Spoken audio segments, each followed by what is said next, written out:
I beseech your lordship, my lord, for granting me leave, file an appeal against the order passed in original side by my lord Justice Krishna Rao relating to the determination of the bench of justice.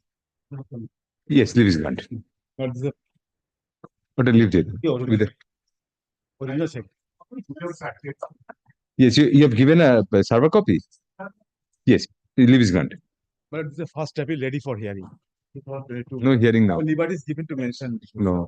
Yes. Everything is ready, my lord. May Yes. please, your lordship, my lord, may I be permitted to mention this application for inclusion Application, in the yes. grateful, my lord. By an order dated 11th November 2024, my lords directed me to put in the requisite special messenger cost for calling up the lower court's records. What do you want now? Calling up the, What do you want now? I am the, in spite of deposit of the same within 2 days, even the record has not yet come. So You can meet the registrar. I mentioned it before the Logiva court.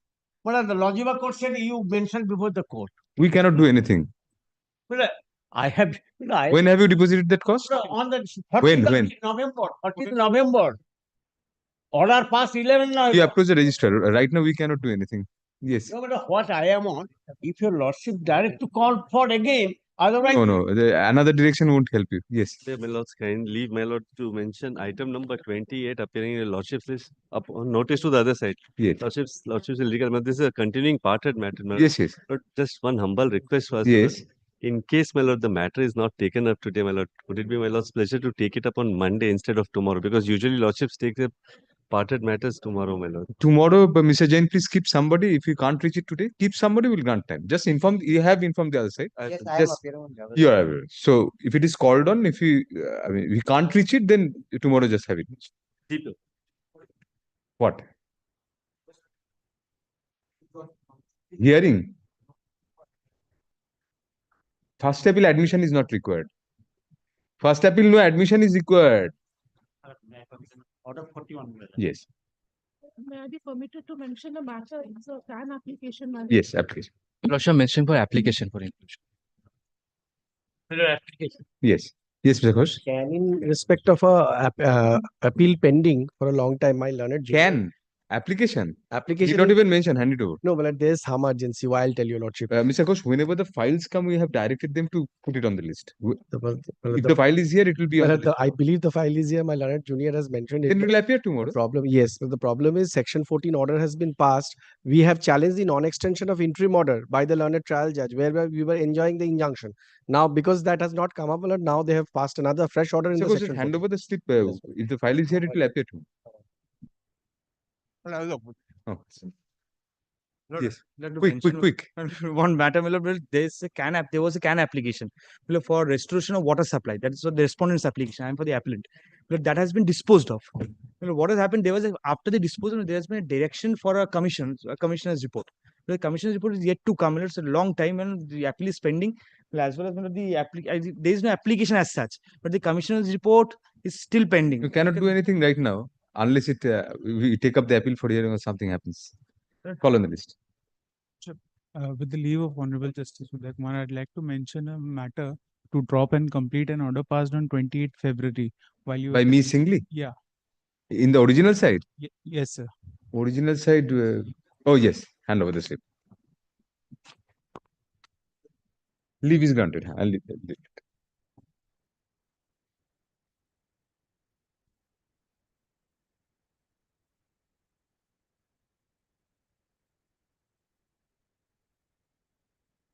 এটা না একটুখানি এই ক্যামেরাটার জন্য ক্যালেন্ডারটা block হয়ে যাচ্ছে একটু ক্যালেন্ডারটা একটু এগিয়ে থ্যাংক ইউ ব্যাস যথেষ্ট পড়ে না যায় ওটা পড়ে যাবে কিন্তু ঠেলে দিন yes call I beg to appeal for the appellant, my lord, for the last occasion on 25th. 1 second. Typographical error, AC59. Oh, the number is wrong. SAT 59 you have mentioned in that it has been transcribed. It should be SA 59. For that it is appearing. My lord, there are another defect. My lord, the last occasion, my lord, the director it is found that the original certified copy was not lying in the file of my lord. My lord, we have checked off the record, my lord. My lord, it is fine, my lord. In the my lord's file, my lord, the original certified copy is there, my lord. In the last order, my lord, 25th of February, my lord has observed that the copy was not available, original certificate copy is not available, my lord, liberty was granted to file. My lord, thereafter we have checked, If it's already on record, then that liberty is already exhausted. What is the scope of further? In the order dated February 25, 2025, the number of one of the appeals was erroneously recorded as SAT 59 of 2023 in the cause title of the order instead of SA 59 of 2023. Full stop. Let the said order be deemed to stand corrected accordingly. My lord was granted liberty to mention, my lord, if my lord is fixed a date for hearing. Not now. Next. Appeared for the respondent. Well, the defects are cured, my lord, if my lord, then I will. Hearing under order 41? Yes, Yes, my lord. Lord. Acha, very well. Arekta order let the second appeal let the appeals be listed under the heading order 41 rule 11.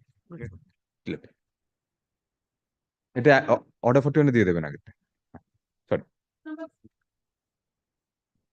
এর কোনো particular কারণে? Lordship, I beg to appear on behalf. Oh, you have filed in the department, you said. Your Lordship, we had filed in the department and the records have come, Your Lordship. The affidavit of assets and liabilities along with the affidavit in oppositions are on record. The time for filing affidavit in opposition and affidavit of assets of the husband was extended for a week by the order dated March 11, 2025. Full stop. Learned counsel for the respondent husband submits that he has personally ascertained that the said affidavits have already been filed in the department. Full stop. Accordingly, the department shall tag the files along with the main appeal. Full stop. The matter shall next appear on the returnable date. Sir, may I file my reply? No, on the returnable date. Oblige. Thanks.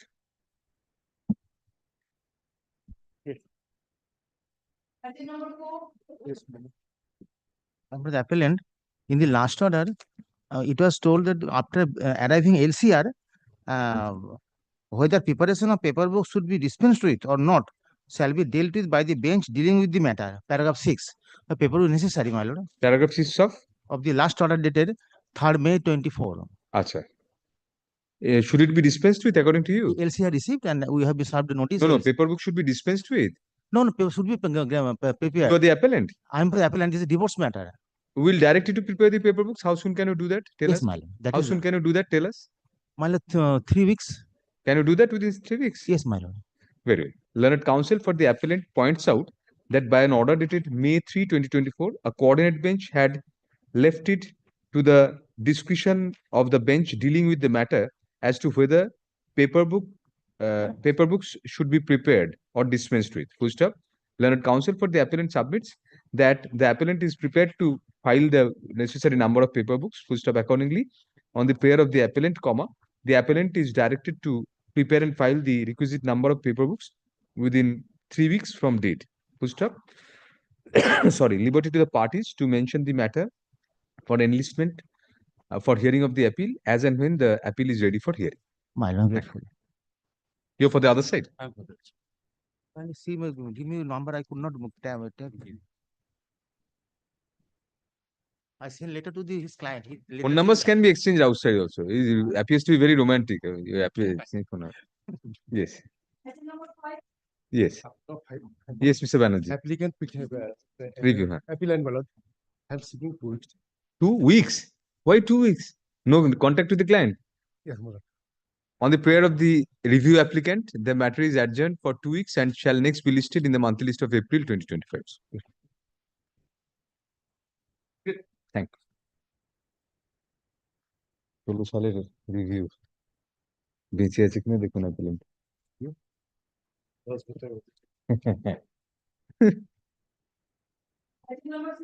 Most surely non-prosecution হয়ে যাবে. 6, 7, 8, 9 6, 7, 8, 9 are similar? is 4 matters. 6 থেকে 9 দেখিয়ে দিন তো. Yes, these 4 are? My lord, 6 and 9, my lord, is substitution application filed on behalf of the respondent. No, these are separate appeals. Separate application. Now, my lord, we have been served nothing since in the execution court, my We'll record that the appellant is not appearing and we'll direct them to serve copies on it. Right. And we'll take it up 1 week after. Learned counsel appearing for the claimant respondent. Learned counsel appearing for the claimant respondent submits that no copies of the applications filed in the present appeals have been served on the respondent. Full stop.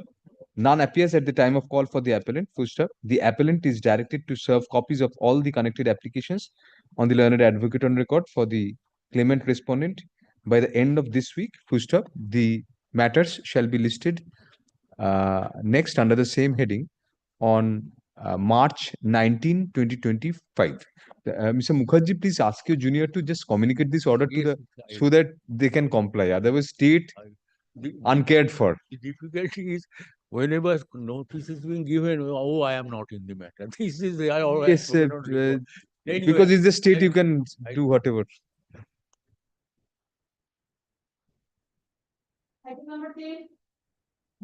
Millard, I beg to appear for the appellant plaintiff. Millard. Yes. Appellant plaintiff. The application is for what? And the application is one is for exemption of court fees and another one is for limitation, section 5. Millard. This is appearing for the first time. These are appearing for the first time. Millard, it has been taken up on several occasions, my lord. Orders have been passed to that effect. Last, it was taken up on 15th of May, my lord, 2024. Right. Thereafter, for some reason, it went out of the list, my lord. So last week I mentioned the matter, and Was there any direction for service of copies of this application? my lord, this actually a changed brief, my lord. So the erstwhile advocate served on the other sides on more than one occasions, and I have affidavit of service to that effect, but those were not submitted before your lordship. Have you got those now? Yes, my lord. So we can take those on record. And also on last occasion, upon mentioning, I served notice through email on the other sides, my lord. Who is appearing for the other side? My lord, I'm only in one date, my lord, they appeared. My lord, it is appearing for the from the order sheet, Mr. Bijoy Kumar, for respondent number. Yes, Mr. Vijay Kumar appears. You have gave him a notice by email. No, my lord, I didn't Direct have to the client. to the client, my lord. My lord, I have these are the affidavit of service, my lord. On 2 occasions, I have served, my lord. No hearing is required under order 41. First appeal to. First appeal. Regular first step. My lord, and by email also I have served. This is an application. No, application. Exemption of court fees. Why? You are Mr. What is your full name? My name is the petitioner, the plaintiff. No, you. I'm Mr. I'm Tomogno Pramanik, my lord. Mr. Pramanik, what is the reason for the Lord, the application has now become infructuous in light of the fact that learned the division bench presided over by Justice Tandon passed an order that the deficit court fees has to be paid. So now after that order, we have complied with the order when we have paid it. So, my lord, I have will record that Can 1 of 2020 is infructuous in view of that? My lord. Achha, let us deal with that first, then we'll take up the section 5. Can 1 of 2022 is an application for exemption of court fees. Full stop. Learned counsel for the appellant stroke petitioner submits that in view of a previous order of a coordinate bench directing the appellant stroke petitioner to deposit the deficit court fees, comma, which has already been complied with. My lord, kindly takes up order dated 30th of April. Need not take up. You are saying that is sufficient. You have deposited. My lord, yes, my lord. Which has since been recorded by the division. which has since been deposited, comma. The present application has been rendered infructuous. Full stop. Accordingly, Can 1 of 2022 is disposed of as infructuous without any orders to cost. Let us come to section 5. What is the delay and what is the reason? Now, my lord, the delay I gather from the court, your lordship's court officers, my lord, that they say that there is no bar in limitation because there is no noting to that effect. According that to the will report consider. Why did you consider that my lord, there is a bar? yes, I gather from the since this is a changed brief, my lord, I gather from the application itself, my lord, that the appeal was preferred from the order dated 30th. I'm sorry, my lord, 3rd of October 2020. My lord, thereafter, the learned trial court, my lord, was not pleased to draw a decree, my lord, because there was no court fees. Thereafter, 3rd October 3rd October 2020, my lord. Oh. Lord, it appears in page number 21, my lord. This is the order which I am aggrieved. No, all right. Yes, then. My lord, thereafter, they were of the opinion that we cannot challenge the advocate, the erstwhile advocate in the lower court, my lord, in the court below, my lord. He advised our client that we cannot prefer an appeal from the order itself. So we need to wait for the decree. So thereafter, we were waiting for the decree, but the decree was not being drawn up in light of the fact that we have not paid the requisite court fees. Although, my lord, it must be mentioned that we were actually given permission, granted permission by the State Legal Services Authority to go ahead without paying the court fees. And, my lord, he kindly looks at page number, the order, my lord. where it Now has been decree has been drawn up, yes, my lord. It Yep. has been drawn up on. but you have not filed it along with the memo. That I was not sure, my lord, actually. No, it's not there. It's not there, my lord. So, my lord, on Then the that ground goes. sorry. Then that ground goes. Yes, my lord. Then, my lord, there was noting to that effect that in the in your Noting lordship's the noting of the stamp report is not crucial. We have to decide for ourselves. my lord, there was a delay of 347 days, if I'm not wrong. I mean, it appears from, my lord, page number 8 of the application, my lord.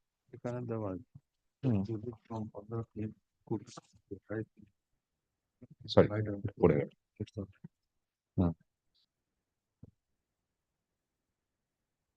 My lord, paragraph number. Give us 11. half a minute time, please. Yeah. Excluded from 15th till at all.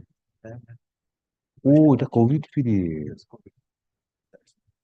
No, not because of that. Because this was during a COVID period. That's why. My lord, Pandemic period. I bow down.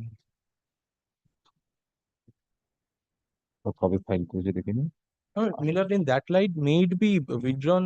No, not withdrawn. We'll just say this is also infructuous. Grateful.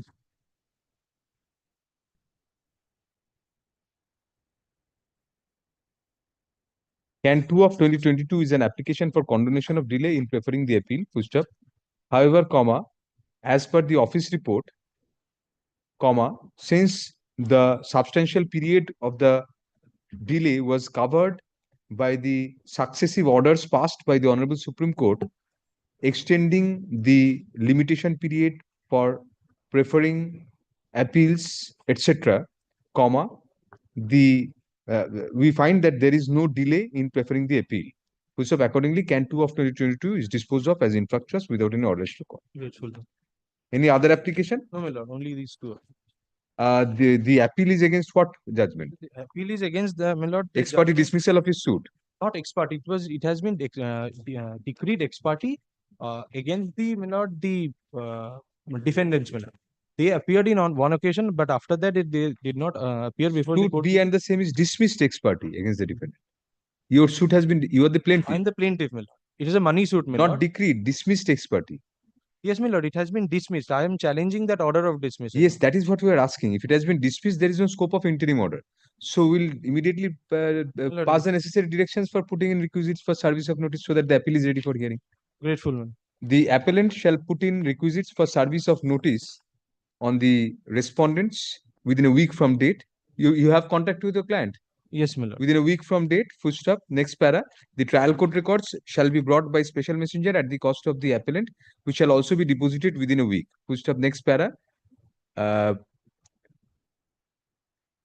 the appellant shall prepare and file the requisite number of paper books within 8 weeks from the date of service of notice of arrival of the trial court records on the learned advocate for the appellant, who have liberty to the parties to mention the appeal for inclusion in the list for hearing as and when the same is ready for hearing. You are appearing through legal aid. No, my lord. The legal aid was appearing, but my client was not satisfied, my lord, because no one was appearing. So he, my lord. Then we put in the special messenger cost and all. Grateful. Thank you. But comply within a week. Postal deposit and the requisites and the special messenger. Grateful.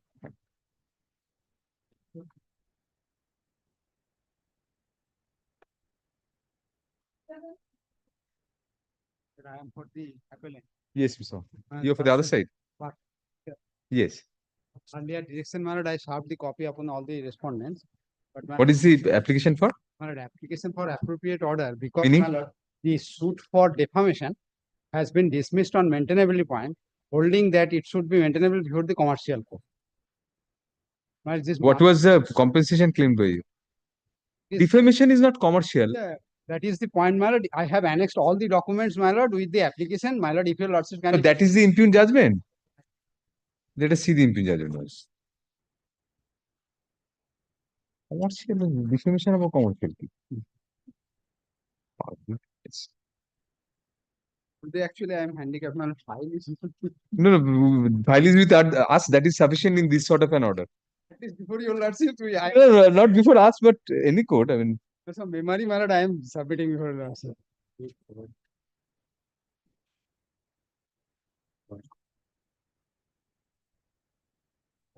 no, on merits also, Mr. Mahato, because it has been stated, I do not find any strong defamatory materials which is sufficient to injure the reputation. Also, prima facie failed to prove due to above referred. Nothing has been, my lord, no evidence, nothing was taken. At the very beginning, my lord, the application for maintainability was filed. That application has been disposed of. With this observation, my lord, we will not bind. No, not on that commercial ground. Not on commercial court. Can I take it up tomorrow, my lord? May I come back? We'll take it up tomorrow. What is the application appropriate order means to decide? Yeah, my lord, to decide the suit, my lord, without preparing paper book, without calling for the lower court record, my lord, the matter may be disposed. This is Since correct. it has been dismissed on maintainability part. Yes, what do you say? Your Lordship, the Advocate on General for the respondent bank is not present today due to some personal difficulty. So I will kindly request you to give a direction or order for filing the objection. No question of any objection here. We will dispose of the appeal itself on the next date. Your plaint is annexed to your application. My lord, I have all documents. Yes. Oh, you don't remember. I don't have a copy.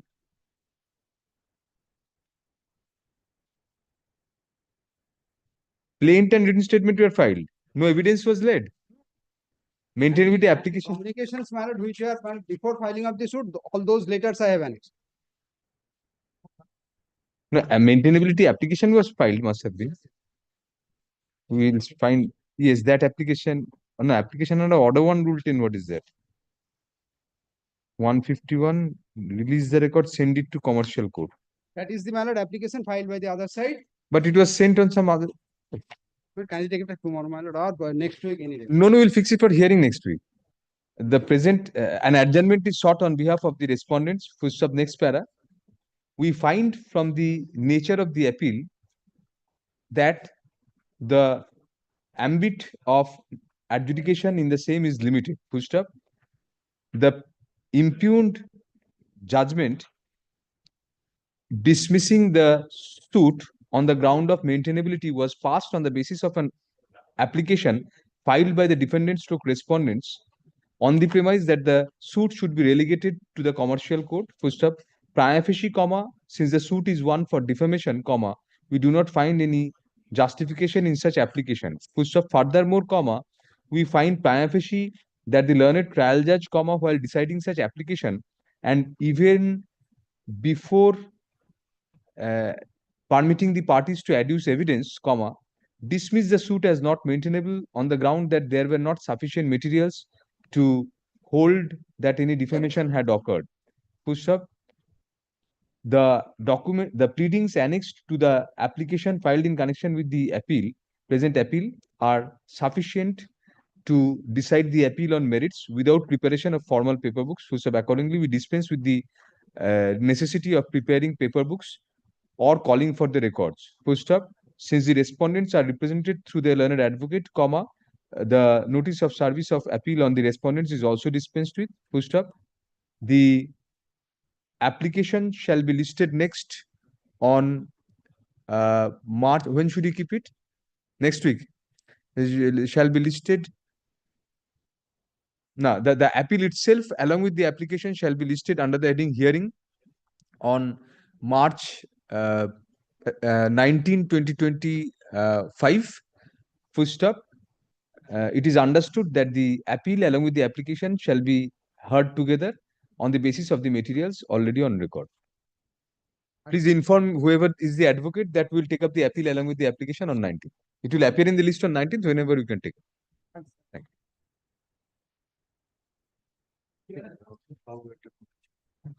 Application করেছে commercial বলে আর কোর্টও সেরকম court commercial কাউন্টে দেয়নি বলে দিলে তুমি material produce করবে কি করে এভিডেন্স না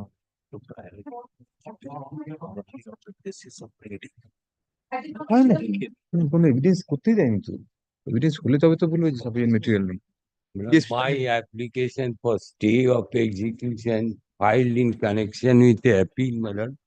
I have sub copy to the learned. Eviction suit. Eviction suit. No, this is a partition suit. My lord, Final degree has been passed. final degree has been, Execution has been levied. execution has been levied, my lord. And my lord, an order has also been passed for pollution.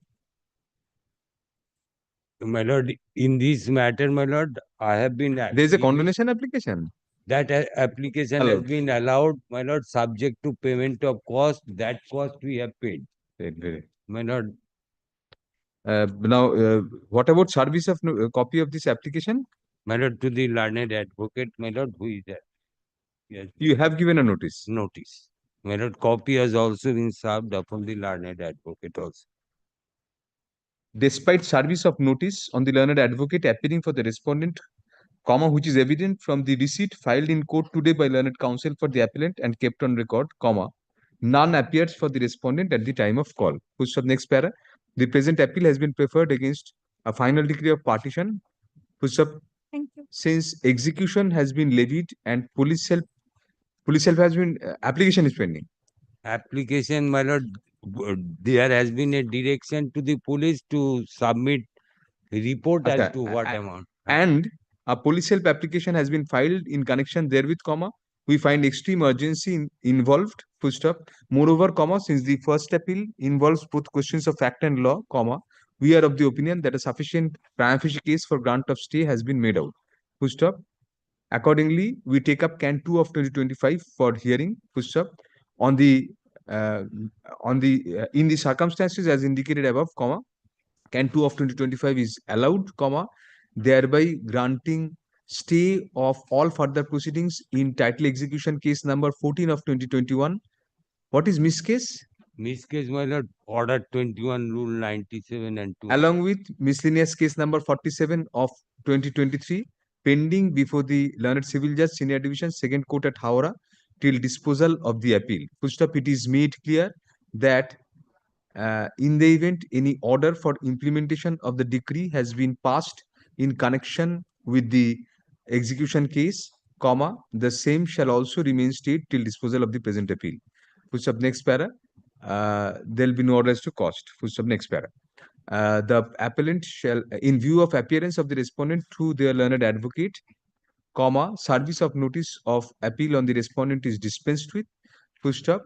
The trial court records shall be brought by special messenger at the cost of the appellant to be deposited within a week from date. The appellant shall prepare and file the requisite number of paper books within 8 weeks from the date of service of notice of arrival of the trial court records on the learned advocate for the appellant. Full stop. Liberty to the parties to mention the appeal for inclusion in the list as and when the same is ready for hearing.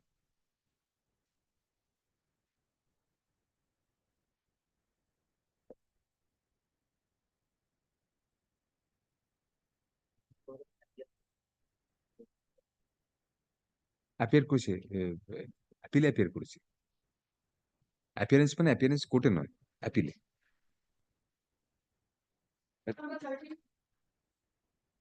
May it please your lordships. This is an appeal by the wife in a matrimonial suit. Appearing for the first time application? Yes. Actually, there is no scope for interim order because it was my suit for on the Divorce ground of decree dismissed. Dismissed. Actually, tell your lordship, there is no issues of the marriage. It's a dead horse. They're living inside for 10 years. Perhaps I would try and have a word with the advocate on the other side. That in the meantime, we'll dispose of your application by passing the usual directions for paperwork and all. Yes. Can one of the present appeal arises out of a dismissal of a suit for divorce filed by the appellant wife, full stop. Next para. In view of the implicit urgency in a matrimonial matter, comma, can one of 2024 is disposed of without any costs by directing the appellant to deposit the postal costs and requisites for service of notice of appeal on the respondent within a week from date. Full stop. Next para.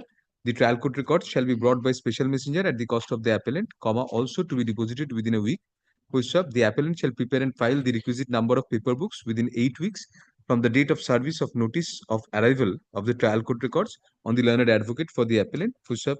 Liberty to the parties to mention the appeal for inclusion in the list for hearing as and when the same is ready for hearing. Full stop. Next para, it is made clear that nothing in this order shall prevent the parties from exploring options of resolution between themselves either way. That is the best way, because since there's no issues, there's no.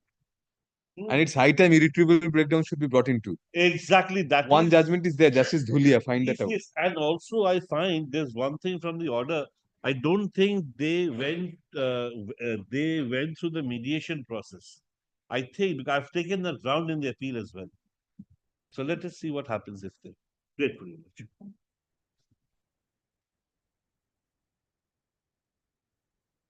Number 14, Harshit, I appear on behalf of the appellant. And I appear on behalf of the respondent husband, Millard. Right. Millard, can 3 has been filed, Millard, on the Compromise. Millard, on the last. Oh, great. That matter. Very well. So the terms have been set out here. Reconciling without. You will stay together. We will stay Excellent. together. So good. But the difficulty, sir, is no, the divorce decree was dismissed by the court. Thereafter, the wife preferred the appeal. Yes, yes. The appeal is against dismissal of divorce decree. Granting of divorce also. Divorce is granted. No, then we cannot grant the decree from here. You have to comply with the timelines of mutual consent 13B. This is Hindu Marriage Act. First Marriage Act. Special marriage, what is the provision we have forgotten? Special marriage act din to ekটু? Mutual consent provision I have forgotten.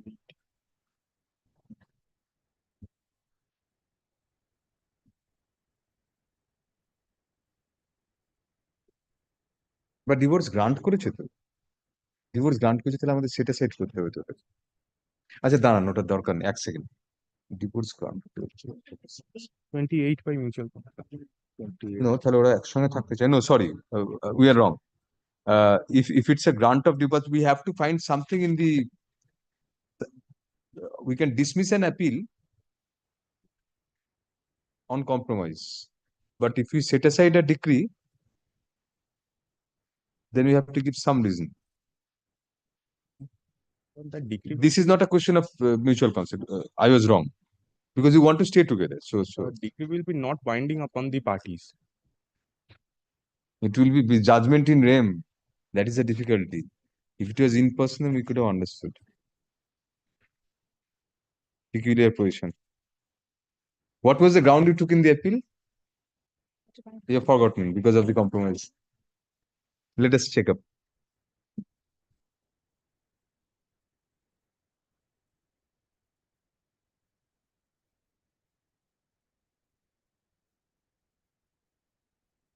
You go and remarry.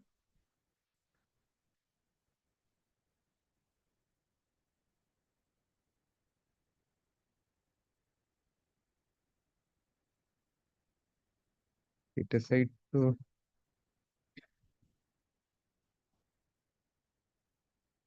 ঠিক আছে, very well. We'll accept this.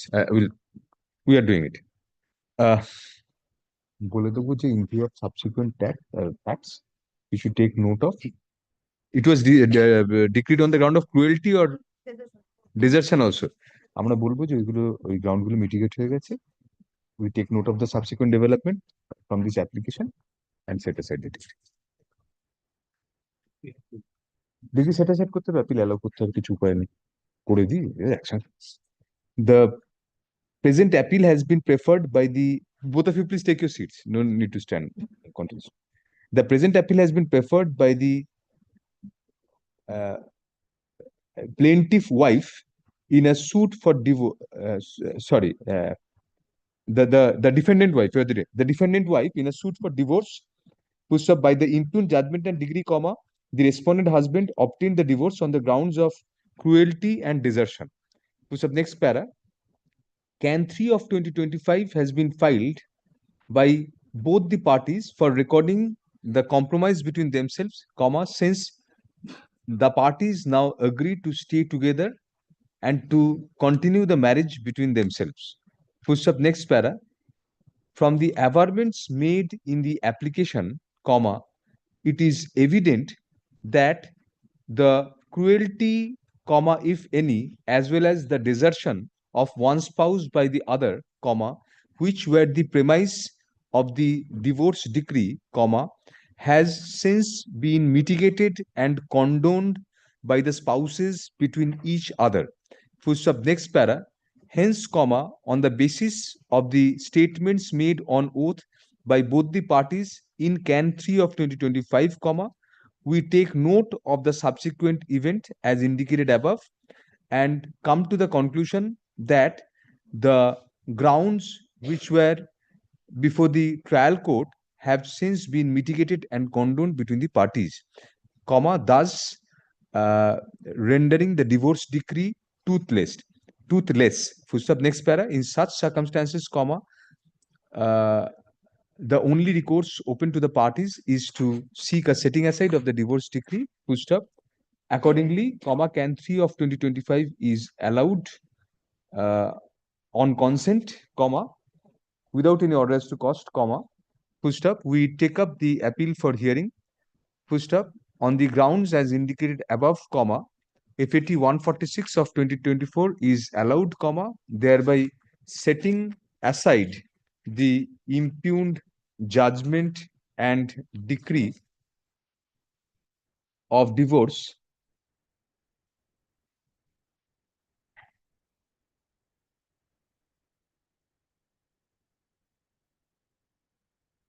dated February 19, 2024, passed by the learned additional district judge, comma, first fast track court at Barakpur, district North 24 Parganas in matrimonial suit number 105 of 2015.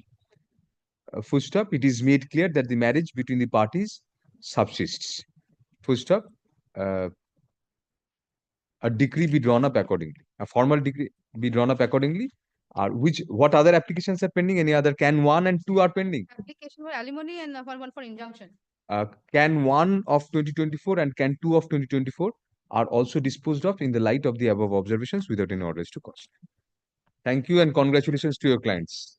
Yes, next. Rare case. বাচ্চা আছে. Yes.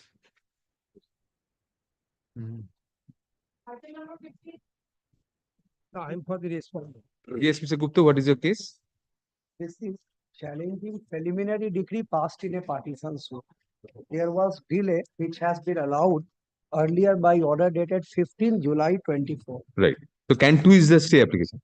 The earlier one has been disposed. Can 2 is stay. I want, my lord, the preliminary decree to be stayed. Paper book direction and Mr. special Gupta will message. pass the usual order. The final degree proceedings will continue, but no final degree will be drawn up.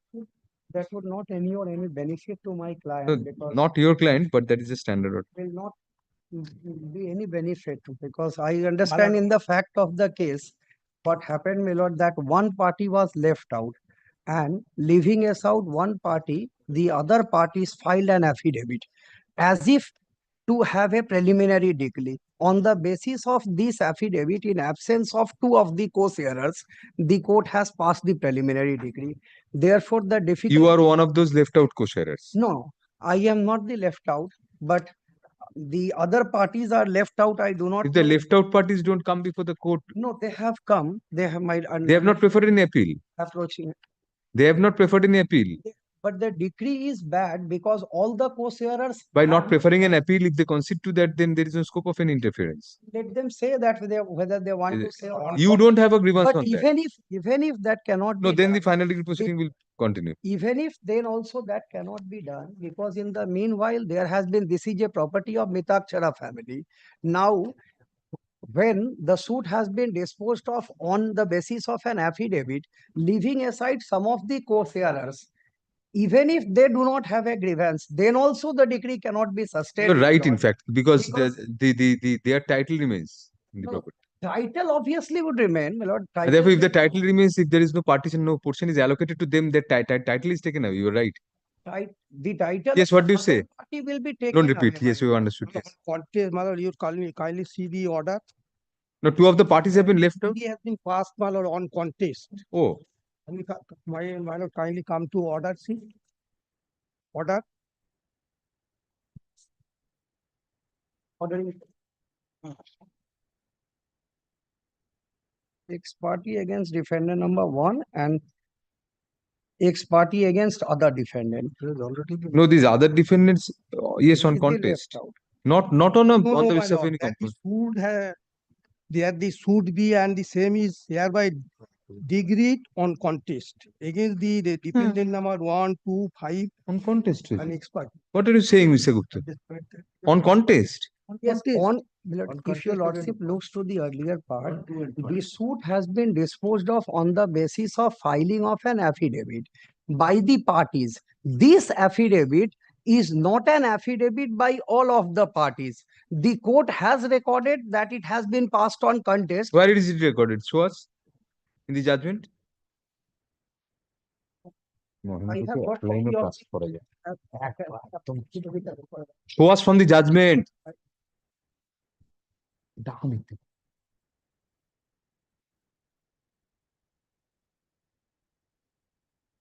আপনি যে ex parte শুনিনি উনি আছেন the compromise পুরো adjudication রয়েছে দেখুন ফুল adjudication কোন এফিডেভিটের জিকারই নেই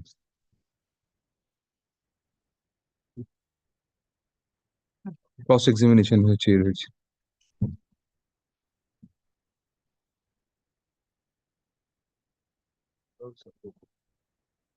লাইন ওকে রিলে করে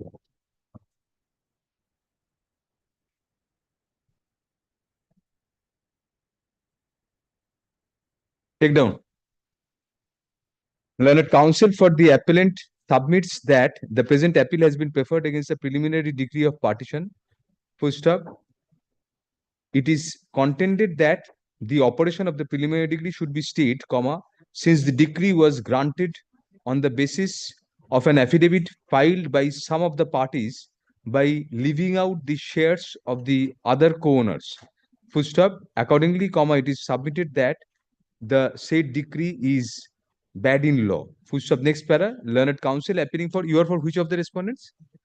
Learned counsel for the respondents submits on the basis of the impugned judgment itself that the same was a judgment and preliminary decree passed on contest and on considering the evidence. Full stop. We also find from a perusal of the entire judgment that there is no mention of any decree being passed on the basis of any affidavit of consent or agreement and or mutual consent of the parties at all. Full stop. Thus, comma, the image sought to be portrayed by the appellant is palpably erroneous and incorrect. Full stop. Hence, comma, we refuse to lend credence to such submission of learned counsel for the appellant. Full stop. Next para. Accordingly, can two of however, comma, since the appeal has been preferred against the preliminary decree, comma, we are of the opinion that the final degree proceedings should continue, but no final decree should be actually drawn up. Accordingly, can 2 of 2023 is disposed of on contest by directing the learned trial judge to continue with the final degree proceedings, but not to draw up any final decree without the leave of this court till disposal of the present appeal. Full stop. Next para. There will be no address to cost. Next. In view of the appearance of the respondents through their learned advocate, comma, service of notice of appeal on the respondents is dispensed with. Full stop. The trial court records shall be called for by special messenger at the cost of the appellant to be deposited within a week. Full stop. However, comma, a skeletal record shall be maintained by the learned trial judge for the purpose of continuing with the final degree proceedings. Full stop. Next para. Upon the service of notice of arrival of the trial court records on the learned advocate for the appellant, comma, the appellant shall prepare and file the requisite number of paper books within 8 weeks thereafter. Full stop. Liberty to the parties to mention the appeal for enlistment as and when the same is made ready for hearing. Thank you for pointing out. Yes. paper book, your lordship. Next. Special messenger, your lordship had directed me to put in special messenger. Next. Plaintiff is the appellant before your lordship. Yes, Mr. Sarkar. Appearing for the first time? Appearing for the first time? No caveat. No caveat. What is the suit for and what is the decree? For the decree of divorce on the ground of cruelty, it was dismissed on contest, my lord. Appropriate order means early. Yes. This very. The present appeal arises out of the dismissal of the plaintiff appellant's suit for divorce. Push up next para. In view of the implicit urgency involved in a matrimonial dispute, can 1 of 2025 is disposed of by directing the appellant to put in postal requisites, postal costs and other requisites for service of notice on the respondent within a week from date, full stop. The trial court record shall be brought by special messenger at the cost of the appellant, also to be deposited within a week. Full stop. Next para. The appellant shall prepare and file the requisite number of paper books within 8 weeks from the date of service of notice of arrival of the trial court records on the learned advocate for the appellant, who is of liberty to the parties to mention for enlistment as and when the appeal is ready for hearing. Thank you. May I serve speed post with AD? Over and above, একটা line add করে দাও, over and it is made clear that over and above the service of notice of appeal through court, the appellant is also at liberty to serve copies of the serve a copy of the memorandum of appeal on the respondent by speed post, by registered speed post with acknowledgement due, indicating কিছু বলা দরকার নেই, full stop.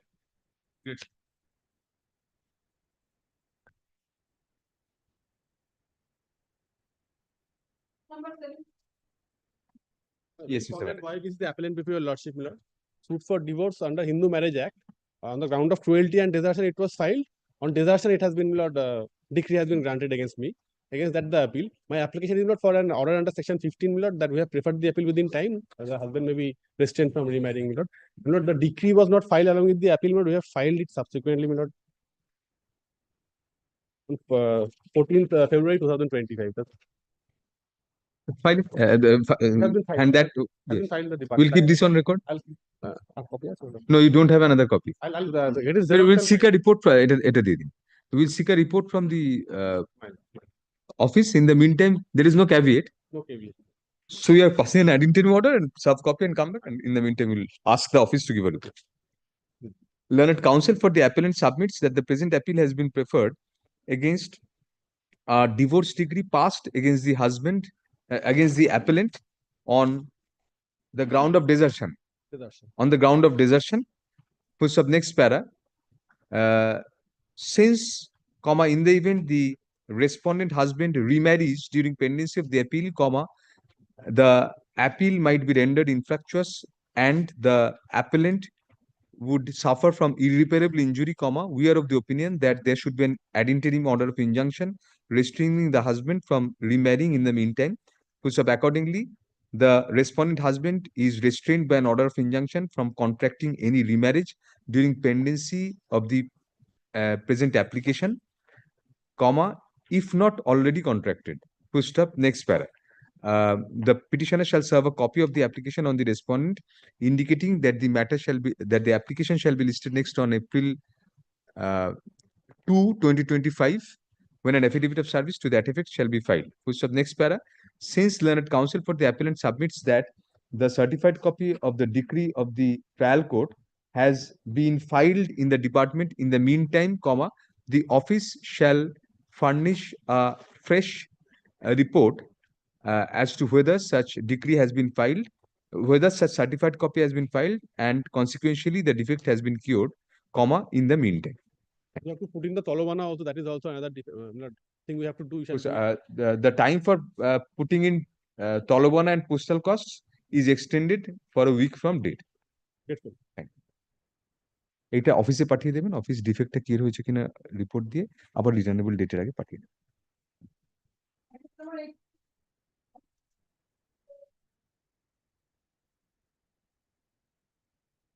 Yes. I'm appealing for the petitioner. The senior is engaged in another case. You are there. Move the matter. Kindly bring. No kindly. No kindness. What is the appeal about? Kindly fix it on 12th. We won't. Then. What is the appeal against? Read your brief. Tell us. You are for the other side. Mr. Kush is appearing for. Yes, he's there. He's there. Right. We have seen. 4 to 6. You are for 1 to 3.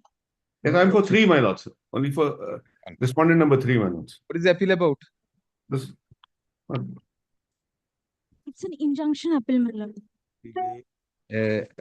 Injunction appeal means by the impugned order, injunction has been refused. You had filed a revision wrongly previously. My lord, You don't know. I don't know about it. My senior knows Very it. well. Thank They are you. asking for time, Mr. Ghosh. We are granting Kindly time. paying for time. Because we are not the party to the issue. They have filed it in one. You're not parties there. She'll be embarrassed. So let a senior come whenever he comes. And we are not keeping you waiting. We are making it not today only on the prayer. You are appearing. Or you have come? We are hunting for the advocate. An adjournment is sought on behalf of the appellant, stroke petitioner, although the respondent number 3 and respondent numbers 4 to 6 are respectively represented through their counsel. Full stop. On the prayer of the appellant, the matter is adjourned till March 17, 2025. We'll take it up on next Monday. কি করেছে? FA ঠিক করেছে?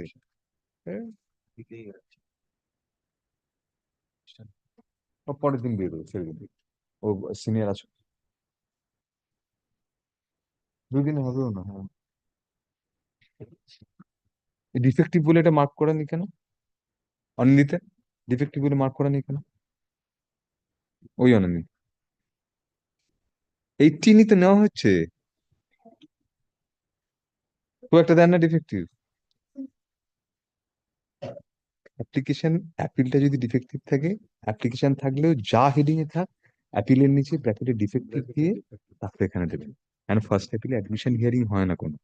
এটাই অ্যাপ্লিকেশনটা যখন শুনবো, defect না কেউ করলে অ্যাপ্লিকেশন শুনতে পারবো না। অ্যাপিল যখনই দেবেন ডিফেক্টিভ থাকলে ব্র্যাকেটে ডিফেক্টিভ দিয়ে তারপর যে হেডিং এ থাক। Next, thank you. Next matter. Lord, I'm for the applicant. This is for the first time, Lord. First time. Yes. What is the appeal against? A title suit, an impugned judgment dated 19/30 of December 2023. My suit was dismissed on the ground of misjoinder and non-joinder of parties, Milord.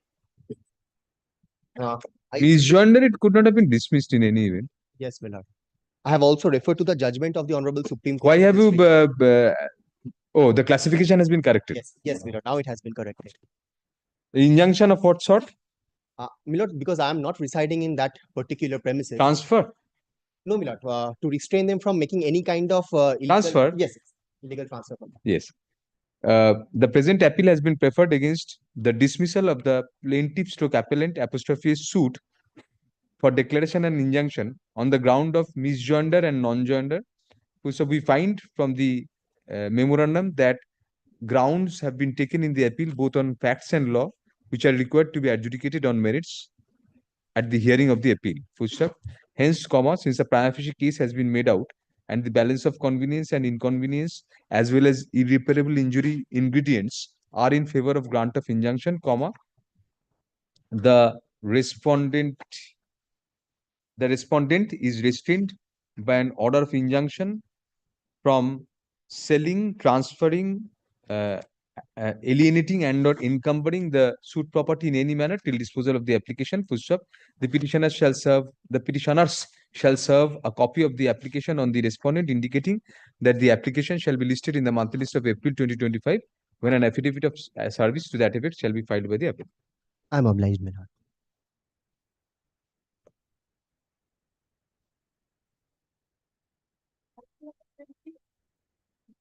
For the respondent. Yes. Appellant. I can't hear you. Please use the microphone. Mr. Ashok Banerjee has been leading. You are sufficiently competent. Leading you or not, you moved your matter. File the affidavit, may I say this, my lord? There was a direction of filing the opposition, my lord, but there was some delay, my lord. You are ready with that now? I'm ready, my lord. I'm serving the copy, my lord. We are condoning that and we are extending the time for reply then. As your lordship. Affidavits in opposition filed today are kept on record. Full stop. The delay in filing the same I have supplied the copy. Is condoned. Full stop. A copy thereof is handed over here and now to the learned advocate for the appellant. Full stop. The time for filing reply is extended for a further week from date. Full stop. The application shall next be listed on March 24, 2025 under the same heading.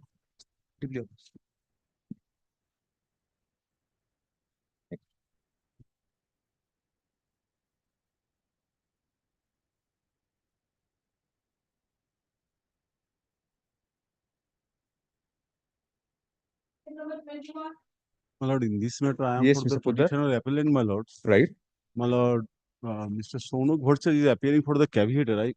Please, copy please. My lord, Unfortunately, he is also appearing. only, my lord, yesterday, my lord, I found, my lord, the appeal is barred by limitation, my lord. I have to file, The my Section lord. 5 application is there.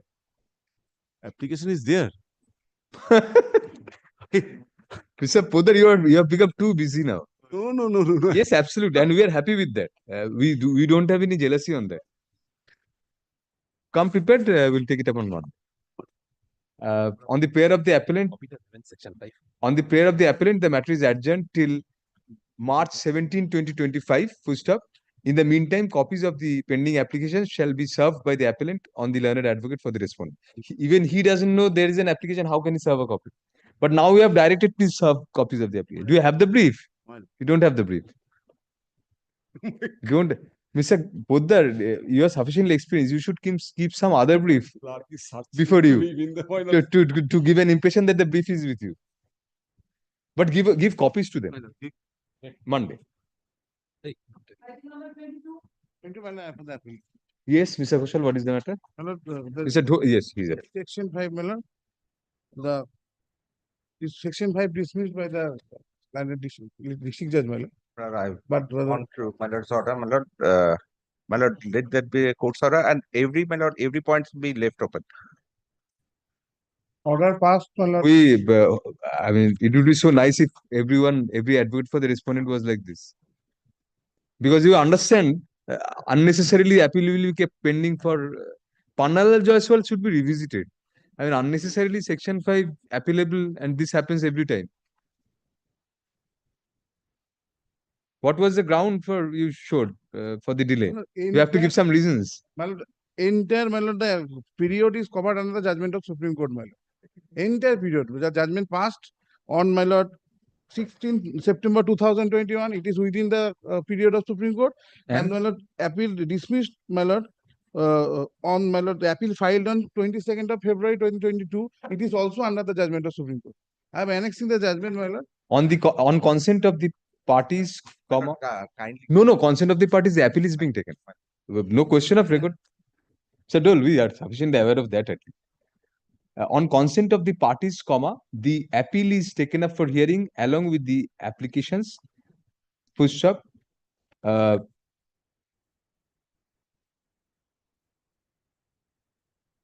It was recorded in our order dated February 26, 2025 that the appeal would be disposed of along with the application. Full stop. Next para. The learned first appellate court dismissed the application for condonation of delay in filing the appeal under Section 5 of the Limitation Act on the ground that sufficient explanation had not been given for the delay. Full stop. It is rightly pointed out by learned counsel for the appellants that the entire period of the delay fell within the pandemic restriction period, comma, in respect of which by successive orders, comma, the Honorable Supreme Court had extended the time limit for filing appeals and other proceedings. Full stop. Next para.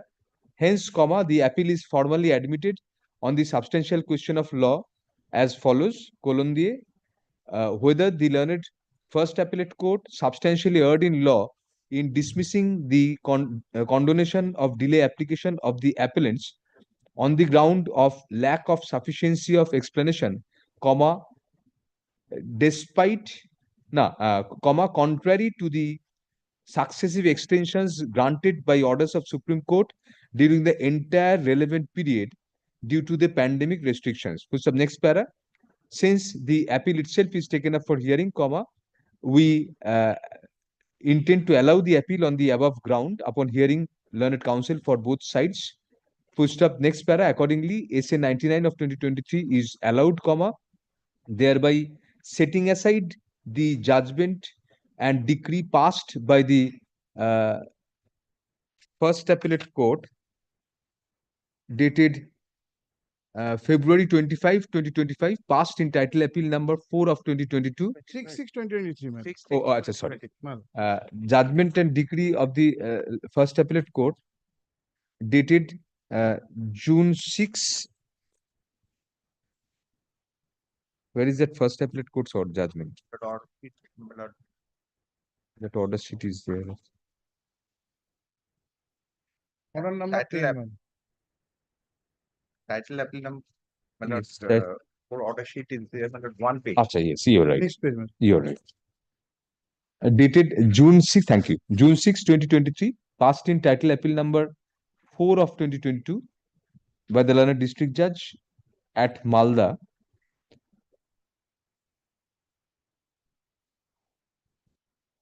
comma, remanding the matter back to the learned first appellate court to adjudicate the title appeal on merits, comma, upon condoning the delay in preferring the same. First up, it is made clear that the merits of the appeal have not been gone into by this court, and it will be open to the learned first appellate court to adjudicate the appeal on its own merits independently without being influenced by any of the observations made herein, comma, upon giving ample opportunity of hearing to both the parties. First up, it is expected that such disposal shall be at the earliest, comma, as per the roster of the learned first appellate court. No degree was drawn up. Had to be drawn up. না degree নেই দুবার certified copy করেছিলাম Should have been a I degree. applied my certified copy twice but no degree. তুমি একটা দিকে দাও, a formal degree be drawn up accordingly. Can 1 of 2023 is also disposed of consequentially without an arrest to cost. Development.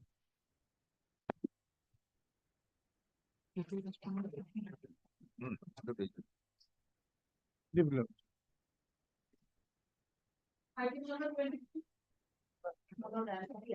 Yes. There is no connected application. All the applications have been allowed, my lord.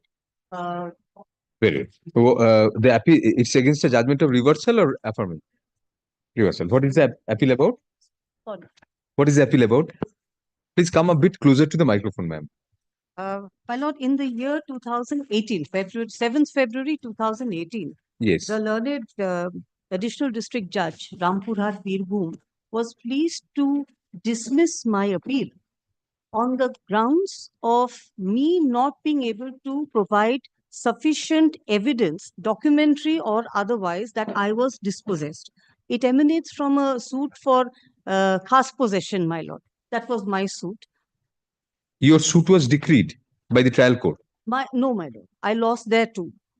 Then it's judgment of affirmance then. Please, my reversal, my lord. So it was on the ground of eviction of a trespasser or what? My lord, yes, my lord, one can say that, because suddenly I found that my land had been taken over by a person.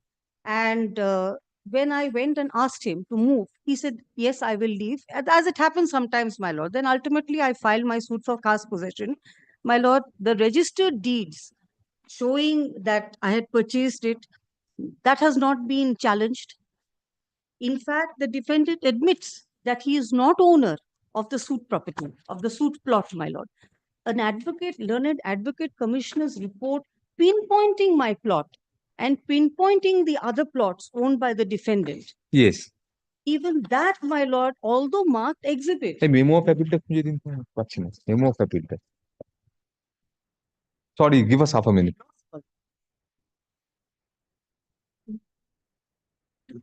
report যেটা আছে একটু বার করে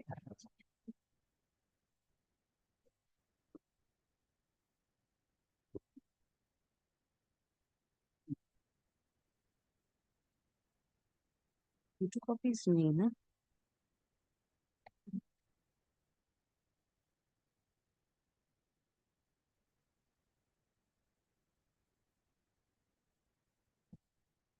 আমার কাছে দুটো memo copy ছিল না, এখানে আছে, এখানে আছে, একটাই আছে।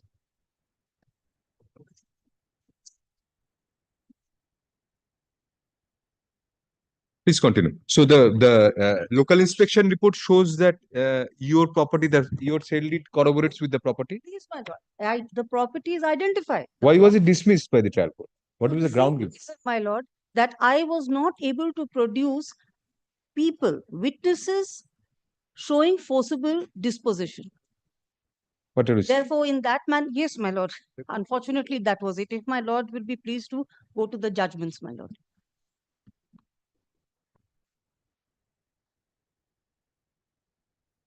None of my documents. Your suit was only for khas possession without paying any declaration. Please, my lord, it was for khas possession. Achha. So court apparently felt that that a declaration of the title was necessary. My lord. That was the argument made by them. Yeah, argument was placed, but there was no document by which my documents were challenged. Each of my documents, my mutation certificate, the registered sale deeds, even the learned advocate commissioner's report, wholly showing exactly where my plot is, that was not considered, my lord. That was not at all considered. The present second appeal will be heard on the following substantial question of law: whether both the learned courts below substantially erred in law in dismissing the eviction suit, in dismissing the plaintiff appellant's suit for khas possession solely on the ground that no relief of declaration of title had been sought, in view of the defendants respondents having failed to set up any case of title and or there being any cloud to the title of the plaintiff appellant at any point of time. Full stop. We'll direct you to file paper books and all. Grateful. Thank you. The appellant shall prepare the appellant shall put in requisites and postal costs for service of notice of appeal on the respondents within a week from date. Full stop. The trial court record shall be called for by special messenger at the cost of the appellant, also to be deposited within a week. Full stop. The appellant shall prepare and file informal paper books without comparing with the records within 6 weeks from date. Full stop. Next para. Liberty to the parties to mention for inclusion of the appeal for hearing in the list before the appropriate learned single judge having determination at the relevant point of time as and when the appeal is ready for hearing. Extremely grateful, my lord.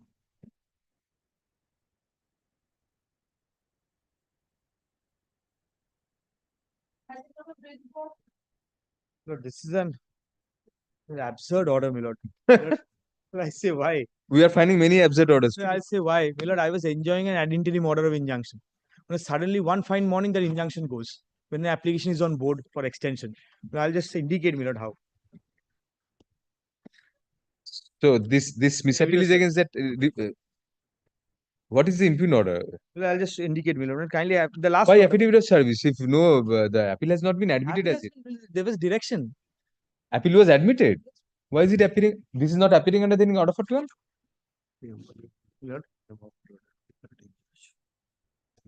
Order 40.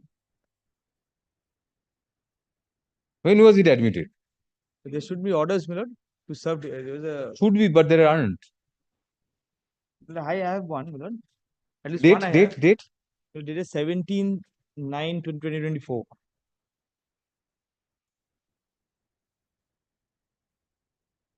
Well, I can put this on record. Yes, Justice Process Division means directed to serve copy of the application.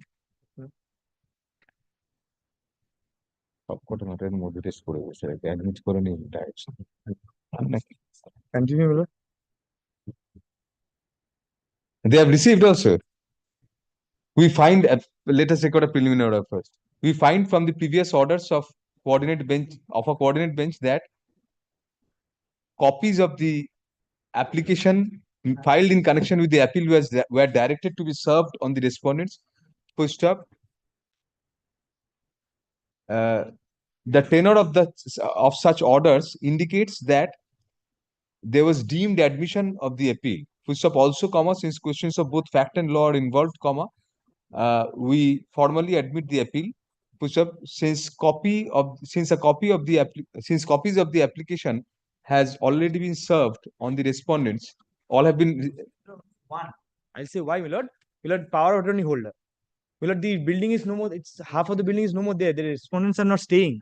Like, no, power of attorney holder. You have to serve all. I have annex documents, my lord, that they are appearing in the court below. Well, I have added the wakalat. They are appearing in the court below. All are appearing. Below, all on behalf of one. On respondent number 7 is appearing on behalf of respondent number 1 to 7. 1 to 6 as well as 7. Will kindly come to page number 106. No, we'll pass an ad interim order, but you have to serve on all. I'll serve, my lord. And maybe protected will be যেখানে ছাড়লাম ওখানে service has been effected on respondent number 7. Copies of the application have been served. Has already been served on the respondent number 7, comma, who according to learned counsel for the appellants is representing all the other defendants stroke respondents as their constituted attorney. Full stop. However, comma, for the ends of justice, comma, we are of the opinion that all the respondents should be served prior to disposing of the application against them. Full stop. Next para. Accordingly, the petitioner shall serve copies on respondent numbers 1 to 6 as well, indicating that the application shall be listed next on April 8, 2025, when a further affidavit of service shall be filed to that effect. Full stop. The affidavit of service filed today be kept on record. No interim order was passed at any point of time. What is the injunction you sought? My lord, you are enjoying an injunction, my lord. I'll just indicate. Will you kindly come to No, the... this court, in this court there is no. Achha. Let's show me what injunction. The injunction is also, my lord, absurd. Directed not to come in the way of each other. I do not know what does it mean. Anyways, we were enjoying that. With the later part is even far. So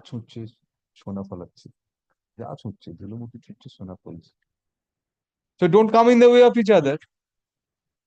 Let's kindly have a look, my lord. What You did not challenge this order. You sought an extension of this order. We were enjoying injunction. They were not dispossessing us. We have filed and applications were there. No, you asked for an extension of this order. So you abide by this order. You are also peculiar. Well, I have given instructions, my lord, to my clients as well to challenge this order. But my lord, we were enjoying an order, my lord, did not deem it necessary, my lord, to challenge. Anyways, my lord, what happened, my lord, on 29th of June, 2026, kindly comes, my lord. What is the factual premise? Well, I am a tenant inspector of suit property. Well, I have annexed my bills, tenancy bills, well, I annexed my electricity bills and all documents, trade license, everything. Well, the building was being demolished by the respondent number 7. On the teeth of a, my lord, I believe there was a sanction plan. There is a sanction plan. Why would I lie? But there was a sanction plan. It's a dilapidated building, still there. My lord, nothing has yet started, my lord. My lord, I was sought for that. I should not be evicted without due course of law. Well, no due course of law has been initiated against me. No eviction suit is there. Well, I was enjoying an order of This is not an injunction at all. Get a proper application of injunction. Well, my injunction application is there. This was an ad interim injunction. The ad interim. The kindly comes to my prayer, my lord. That interim order has been extended from time to time. Time to time, suddenly, my lord, it has been refused, my lord, one day, without hearing. How does it make a difference, even if it is refused? Its hearing has not been done. I have not. How does it make a difference? This order. That order could have been modified after a hearing. We'll direct the injunction application to be decided. Well, in the meantime, I will be enjoying an injunction, order of injunction. Well, there was an ad interim order, but suddenly one day it goes away. That ad interim order then shall be extended by us also. We can't pass a fresh injunction order. That may be extended. So we have something better than nothing, my lord. We'll tell you this. We'll dismiss your appeal under order 14 rule 11. We'll recall that order. We'll dismiss your appeal under order 14 rule 11. We'll direct the learned trial judge to dispose of the injunction application. The affidavits have been exchanged there. They have filed the written objection. Yes. They have filed the written objection. We'll to dispose of the injunction application within 3 weeks from the date of communication. That will help you much better.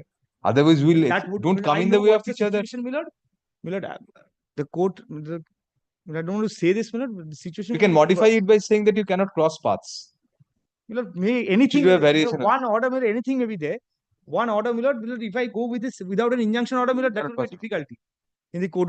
These orders will come in this way, my lord. Will kindly have a look, my lord. I'll just indicate, my lord, kindly comes to order number 22 once. You read out the ordering portion, please, of the first order, 1810. No, you have to read out the order. You have to read out this order. Read it out. You are seeking an extension of this. Read it out. The ordering portion. Ordering portion. That will suffice. Read out. Hence, it is ordered that both the plaintiff and the defendant number 1 to 7 are directed not to come in ways of each other till 16/11/2023. Continue. There is other portion. All the opposite parties, defendant 1 to 7, directed to look for an alternative accommodation for the plaintiff petitioner without losing much time. There are plenty of litigation which is going on between the parties over the suit premise, and the builder, opposite party number 7, should not take the laws in his own hand and, as per rules, must provide an alternative accommodation for the petitioner and carry on with his work. The defendant number 7 must follow the instruction given by this court to him. Where is the injunction? Not to cross path. They will not cross your path. Not even that. Not to come in the way of each other. They won't come in your way. They'll remove you from their way. Nothing. There is nothing. I order টা কে কেটে দাও যা বলো। We find from previous orders of the court that copies were directed to be served in respect of the application filed in connection with the appeal. Full stop. However, the appeal was never formally admitted. Full stop. Next para. The grievance of the appellant is that the appeal is that the ad interim order of injunction initially granted by the learned trial judge on the basis of the temporary injunction application filed by the appellant was not extended by the impugned order all on a sudden, without any rhyme or reason. Full stop. Next para. However, on a careful perusal of the original ad interim order dated October 18, 2023, the non-extension of which is the subject matter of challenge herein, we find that by the same no effective order was passed. Full stop. The said order merely directed the parties within double inverted not to come in the ways of each other, double inverted close. Full stop. Also, the opposite parties / defendant numbers 1 to 7 were directed to look for an alternative accommodation of the plaintiff petitioner without losing much time. Full stop. Other irrelevant order observations were also made in the ordering portion. Full stop. Hence, the extension or non-extension of such an ineffective order does not, in our opinion, matter much insofar as the interest of the appellant is concerned. Full stop. In fact, the purpose of justice would only be subserved if the substantive temporary injunction application filed by the plaintiff's appellant in the trial court is disposed of and adjudicated on the basis of the prayers made therein, upon giving opportunity of hearing to both sides. Full stop. Learned counsel for the appellant submits that the pleadings in respect of the temporary injunction application have been exchanged by the parties in the court below. Full stop. Accordingly, the application itself is right for hearing. Full stop. Next para. Hence, in the event we admit the appeal, the same shall be more detrimental to the interest of the appellant than if we dismiss the appeal here and now and direct the learned trial judge to dispose of the injunction application within a limited period, which would serve the purpose of the appellant more. Full stop. Accordingly, FMAT 256 of 2024 is dismissed under Order 41, Rule 11 of the Code of Civil Procedure. Full stop. Such as 1 of 2024 is also disposed of accordingly without any orders to cause. Full stop. The learned trial judge is directed to dispose of the main temporary injunction application of the appellant pending before the said court as expeditiously as possible, positively within 3 weeks from the date of communication of this order to the learned trial judge. Full stop. It is yes. 2 weeks. No, 3 weeks. It is expected that the learned trial judge, this time, shall advert to the actual prayers made in the injunction application and the pleadings of the parties in the injunction application and the written objection thereto, and shall adjudicate the same on merits by applying appropriate provisions of law. Great.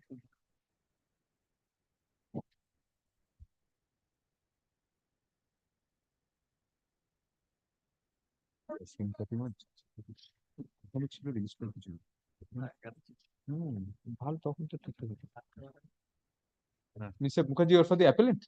I'm the respondent. You're for the appellant, right? Led by Devliner ID, I'm answering for the Led by? Devliner ID. If you actually see the last order of this honorable court. Deficit court fee? No. But what happened while the order 41 was going on, they offered whether the matter can be settled or not. To that extent, an order has been recorded. If you lordship see. Date of the order? Date of the order is orders are 15 January 2025, subject to correction.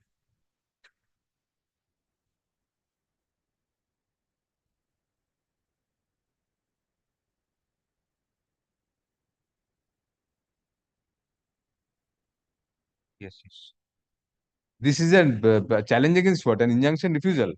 Ad interim refusal in a suit for specific performance of contract. Sorry, injunction granted. Otherwise. Otherwise. You filed the suit, Injunction granted. specific performance, and now they're ready and yes. What about your readiness and willingness? Oh, my readiness willingness. No, man.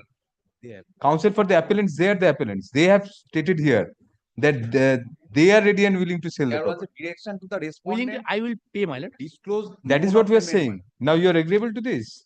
No, my lord, they have not settled the matter, my lord. What happened, my lord? They have Pay the balance consideration. How soon can you do that? That's why, my lord, kindly keep it in the middle of April, my lord. My lord, we have both the parties came before this court. We sit together, including my learned Yes, friend. Now, but there is some time, my lord, is required, my lord. They are talking, my lord. Middle of April. Middle of April, because my first week of April, I will not coming, my lord. You will be where? Abroad. No, I never went there. Annapurna Puja. Oh, yes. Sorry. 16th April. Yes. 16th April. Learned counsel for the parties submit that talks of settlement between the parties are going on. Full stop. Accordingly, on the prayer of the learned advocates, the matter is adjourned till April 16, 2025, when it will next be listed under the same heading.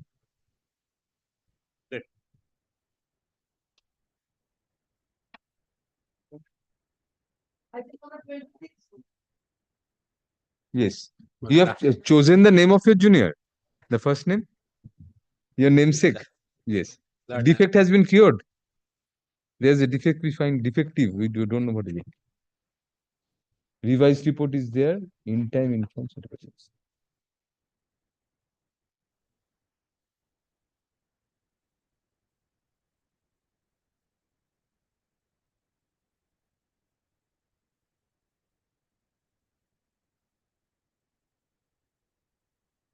Abatement was recorded Abatement was recorded. Milord, this is Milord. by the trial court. By the first appellate court.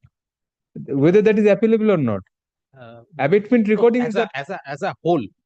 As a whole, appeal. How can there be a half of it? No, appeal itself was dismissed. Dismissed? Title appeal itself was dismissed, recording abatement. Title appeal itself was dismissed, recording abatement.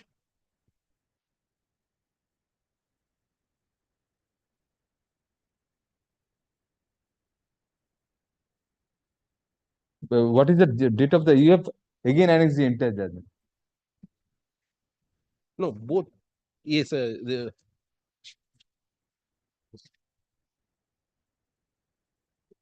সব শুদ্ধ এরা একসাথে certified copy করে। No. Abatement was recorded, Mr. Yes, but recording of abatement is automatic. Substitution has been dismissed. You go and prefer a revisional application. Appeal, suppose today we record that an appeal has abated. What is the effect of that? Tomorrow you can file an application for substitution after setting aside abatement on condition of delay on law. If that is allowed, we just record the abatement. Abatement is automatic. After 90 days, abatement, the appeal stood abated. What has been done by this is that your substitution application has been rejected. Is that appealable under Order 43? No. Only refusal to setting aside abatement is appealable. Refusal to set aside abatement. That is appealable. No, but that stage has not come. Substitution, Order 22 Rule 9, rejection, whether that is... No, let us take up. I forgot. An order under Rule 9 of Order 22 refusing to set aside abatement or dismissal of suit. Order 43 Rule 1K.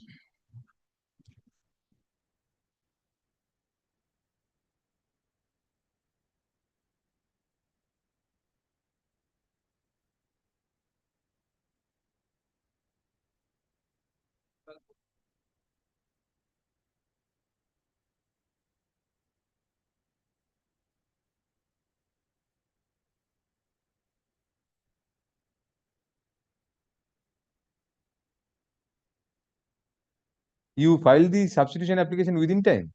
That is the whole difficulty. Milord, what happened, Milord? This is virtually, Milord, due to the lawyer's mistake. Milord, application was filed and allowed within time. Now, Milord, what happened? It was not shown to the learned appellate court. Milord, subsequently, it came to the notice of the appellate court. Yes, a death report is there. Why application for substitution was not filed? Court did not allow that. It has already allowed the substitution application. Even the lawyer also did not point it out. Substitution had been allowed. Allowed. Kindly see the application. Kindly see the copy of the application. আজ সকাল থেকে কার মুখ দেখে উঠেছি Milord, kindly see, Milord, এরই মুখ দেখে উঠেছি page 14. Kindly see page 14. Page 14 of what? Of the can, Milord, for expeditious hearing.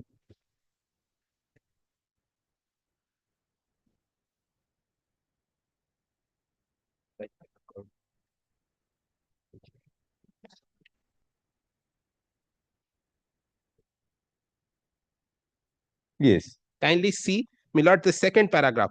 During the pendency of the appeal, the respondent number 8, Asharani Jana, died on 9/1/2021, leaving behind her son and one daughter as a sole body of heirs. So filed within time, 26th of February. 26th of February. Now, Milord, kindly come to page 25.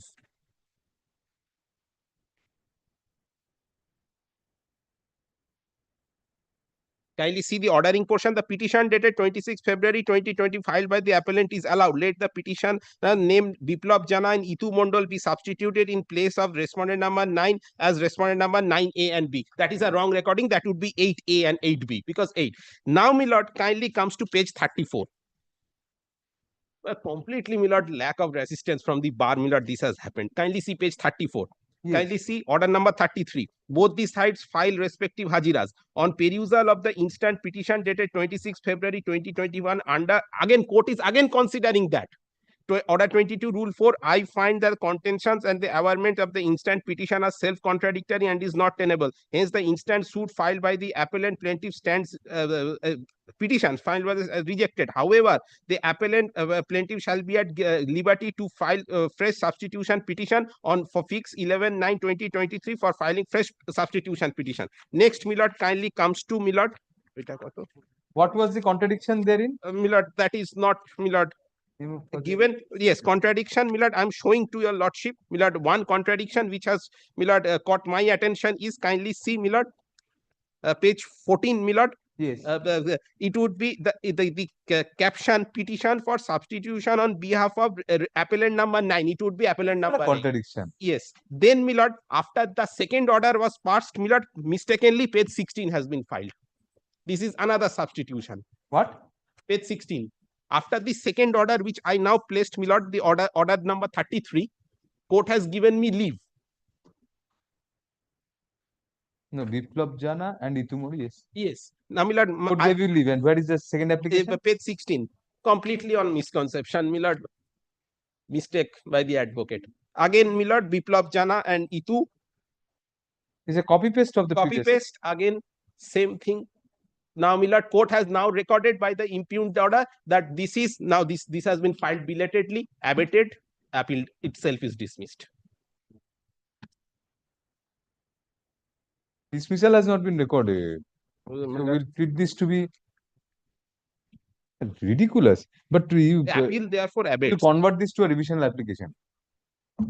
Directed to serve copy will record the reasons of.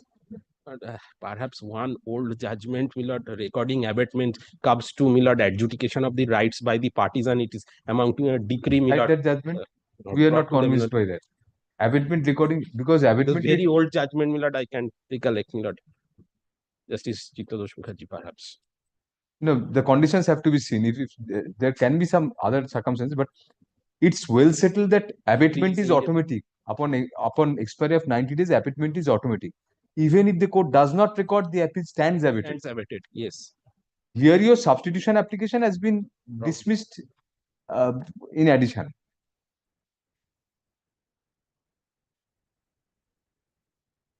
It can be converted in a civil revisional application. We'll convert, we'll record the reasons.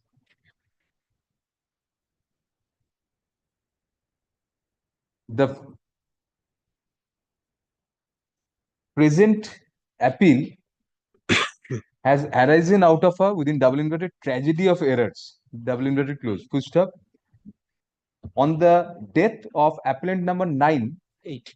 Appellant number you have mentioned 8. As 9. Yes, 9. Kindly see the. That's why I have brought the certified copy of the memorandum of appeal. I have checked up. It's 8. Asha. It was respondent number 8 or appellant number 8? Respondent number 8. Acha, on the death of respondent number 8 in title appeal number 1 of 2020, an application for substitution of the heirs of the said respondent were filed by the present appellants. Full stop. The death occurred on January 9, 2021, whereas the application was filed within the limitation period of 90 days on February 26, 2021. Full stop. The learned trial judge, comma, by an order dated, when was it allowed? Order number 17 at page 25, 22nd April 2021. By order number 17 dated April 22, 2021, comma, had allowed the said substitution application, comma, thereby directing the heirs and legal representatives of respondent number 8 to be impleaded as parties. Full stop. However, comma, the caption of the application was erroneous insofar as instead of respondent number 8, comma, it was mentioned that it was a petition for substitution on behalf of appellant number 9. Full stop. Next para. Also, comma, in the order dated April 22, 2021, comma, instead of respondent number 8, comma, respondent number 9 was mentioned, which was obviously a clerical error. Full stop. However, comma, fact remains that the said substitution application was already allowed and disposed of on April 22, 2021. Full stop. By an obvious oversight, comma, the self-same application for substitution dated February 26, 2021 was again taken up for hearing on August 8, 2023 by the learned appellate court, and video order number 33 of event date, comma, the application was dismissed on the ground that the same was self-contradictory, comma, with liberty to file substitution application afresh to the appellant. Full stop. Next para. This time, comma, however, comma, when the said application was filed, comma, the same was dismissed by the present impugned order as time barred. Full stop. Hence, comma, the error was on 2 counts, colon, niche Roman 1. The learned appellate court could not dispose of an already disposed of application afresh, comma, full stop, Roman 2, in view of the original application for substitution having been filed within time and the subsequent corrected application being filed pursuant to leave of court, comma, it could not be deemed that the second application was time barred, and as such that the appeal had abated. Full stop. Next para. However, comma, our hands are tied since a regular second appeal has been preferred against the impugned order, whereas we are of the opinion that the impugned order merely recorded the dismissal of an application for substitution and not for setting aside abatement. Full stop. Hence, comma, the said order is not covered by Order 43, Rule 1, small k of the Code of Civil Procedure. Full stop. Next para. On the other hand, comma, since abatement upon the expiry of the limitation period of 90 days from the death is automatic, comma, a mere recording of such abatement does not tantamount to final adjudication of the rights and title of the rights and liabilities of the parties. Full stop. Hence, comma, neither any first miscellaneous appeal nor any second appeal was maintainable. Full stop. However, comma, accordingly, comma, we dismiss the present second appeal the bearings SAT 22 of 2025 as not maintainable, with liberty to the appellant to prefer an appropriate application under Article 226 of the 227 of the Constitution of India before the appropriate bench within a fortnight from date. Lord, would kindly convert this, my lord. আচ্ছা very তাহলে we dismiss last sentence কেটে দাও, hence থেকে কেটে দাও. Hence, comma, we convert the present second appeal bearing SAT 22 of 2025 to an application under Article 227 of the Constitution of India. Full stop. The averments in the connected application bearing can 1 of 2025 be deemed to be the applications in support of the said revisional application under Article 227 of the Constitution of India. Full stop. The matter be liberty to the appellant to file a proper application under Article 227 of the ছেড়ে দাও. The department shall accordingly allot a CO number to the present appeal by treating the same to be an application under Article 227 of the Constitution of India. Liberty to the parties to mention the matter for inclusion before the appropriate learned single judge having determination to take up fresh motions under Article 227 of the Constitution of India as soon as such renumbering is done by the office. It is expected that the office shall allocate such new number within a fortnight from date. এই অর্ডারটা ফাইলটা অফিসে নামিয়ে দেবেন, বলবেন এটা convert করেছি রিভিশনে, CO number দেয় যেন আমার অর্ডারটা দেখে নিতে, আমাদের অর্ডারটা দেখে নিতে বলুন। Thank you. Will come back in 10 minutes.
Please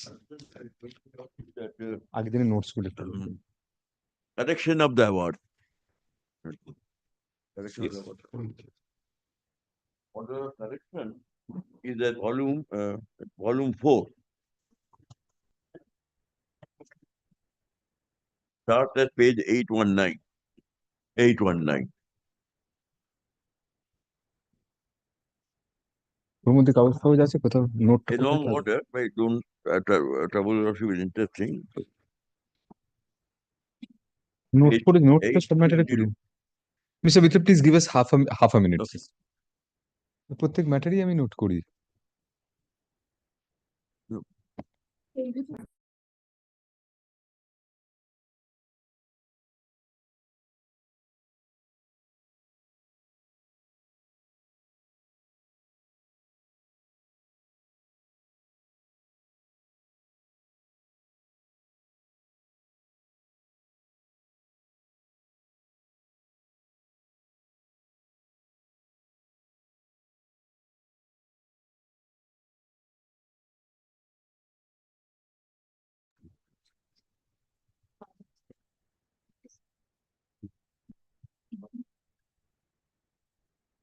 volume 4টা ওনার আমার 4টা দিন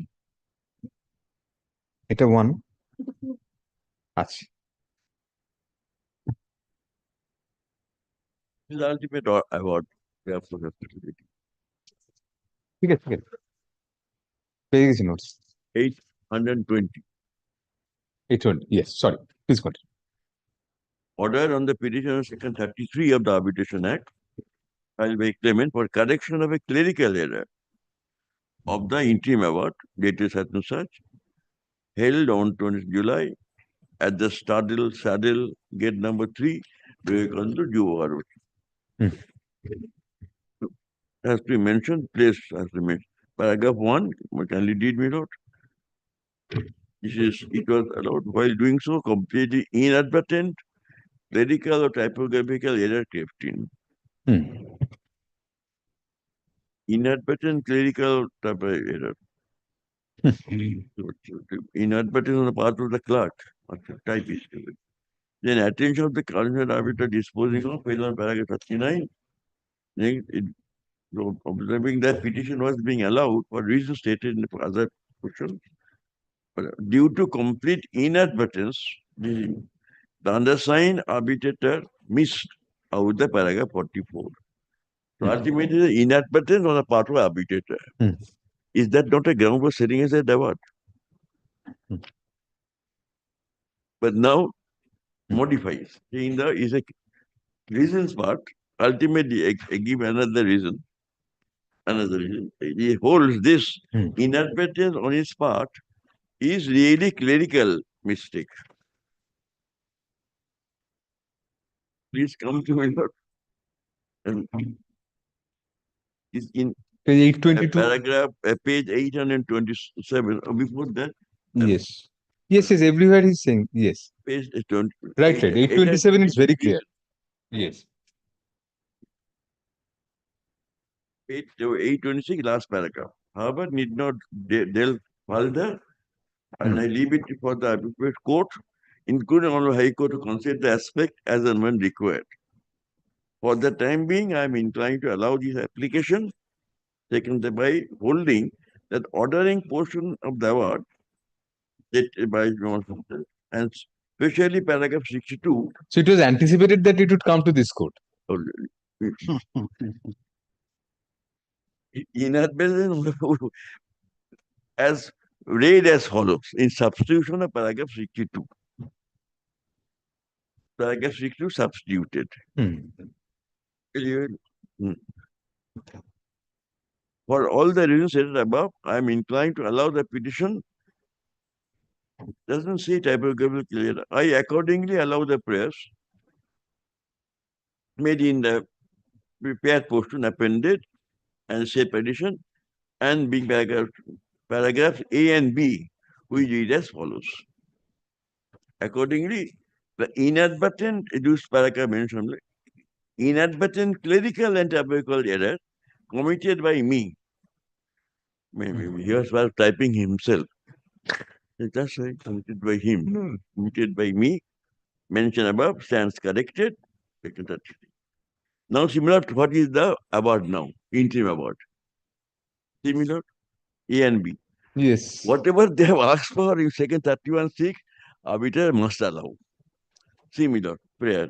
Interim award, possession for the counsel. Then prayer B has further or other order or orders be made and or direction be given as to his learned tribunal made impetent provision. It is award. How can you sustain this award? Even as substitution, this is the award. Yes.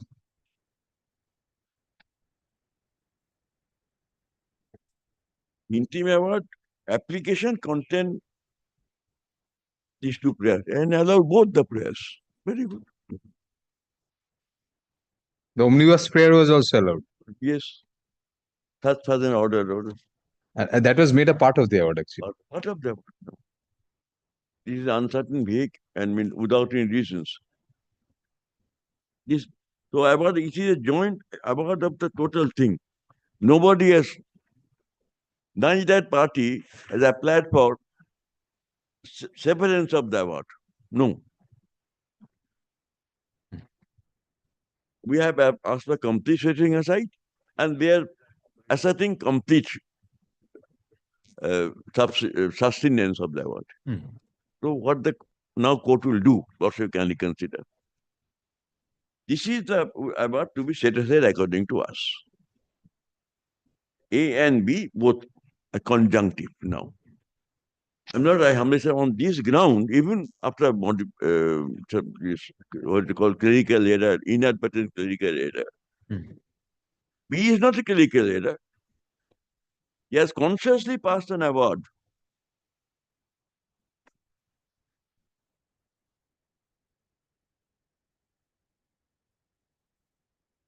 This is not a clear ground on my part to set aside the award. But sir, yes, which of the judgments are you exactly relying on? Because there are so many judgments given. You not so we don't. Yes, you said that you would choose. I mean, 2020 Volume 5 SCC. Yes, on that the ground you are citing. Yes, if you can please come to the index of that and just tell us which of the judgments you are citing. Yes, I'll tell you Do that later. Now the facts are more or less known to you. Yes. Excepting that a strong reliance on judgment of the revision bench. That is another chapter where that can at all be done. Now let us see the first step. This is my propositions. What by why I come to the points now. Yeah. Come to my points. On what ground it should be set aside. Order 16 is arbiter is to hold whether the agreement requires stamp and registration. He holds it does not require on two grounds.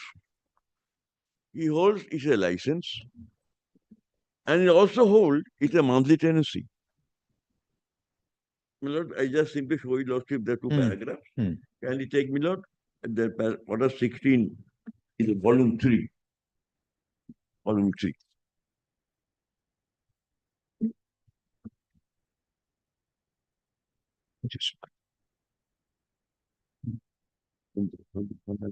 Judgment or particular.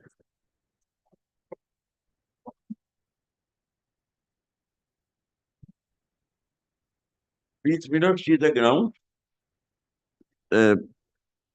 Page 615. One ground. Sorry, I'll better read from the beginning.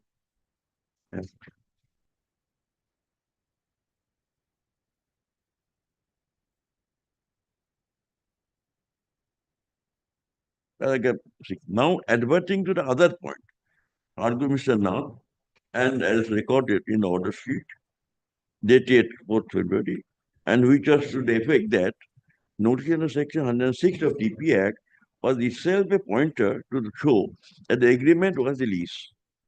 We must necessarily look into the public section 106 of the Property Act. The latter half of the language of the said statute would itself go to show that a lease of movable property for any other purpose shall be deemed to be leased from month to month. Under this circumstances, it was plainly obvious that the claimant had no option but to give notice on section 106. Merely because it chose to do so, it cannot be said that the agreement should be construed as a lease and not license. This is one doubt. This is what's said.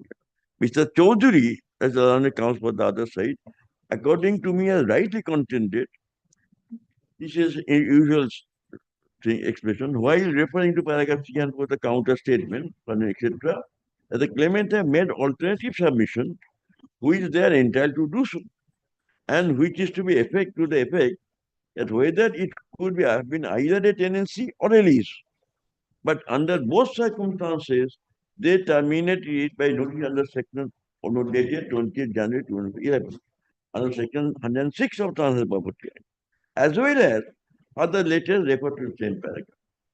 Mr. Chaudhary has rightly argued that the respondent have treated the document as a license at one stage. They have approved it. I do not know from where. It was Italian adverse. And therefore it is not required to be registered. Secondly, it has another stage. They have argued that document is a lease. It is also a lease. If it is lease, then under the provisions of 106 CP Act referred to above, it has to be construed with a month-to-month lease. And such a document is neither required to be registered nor required to be stamped. This is another ground. It is to be month-to-month lease.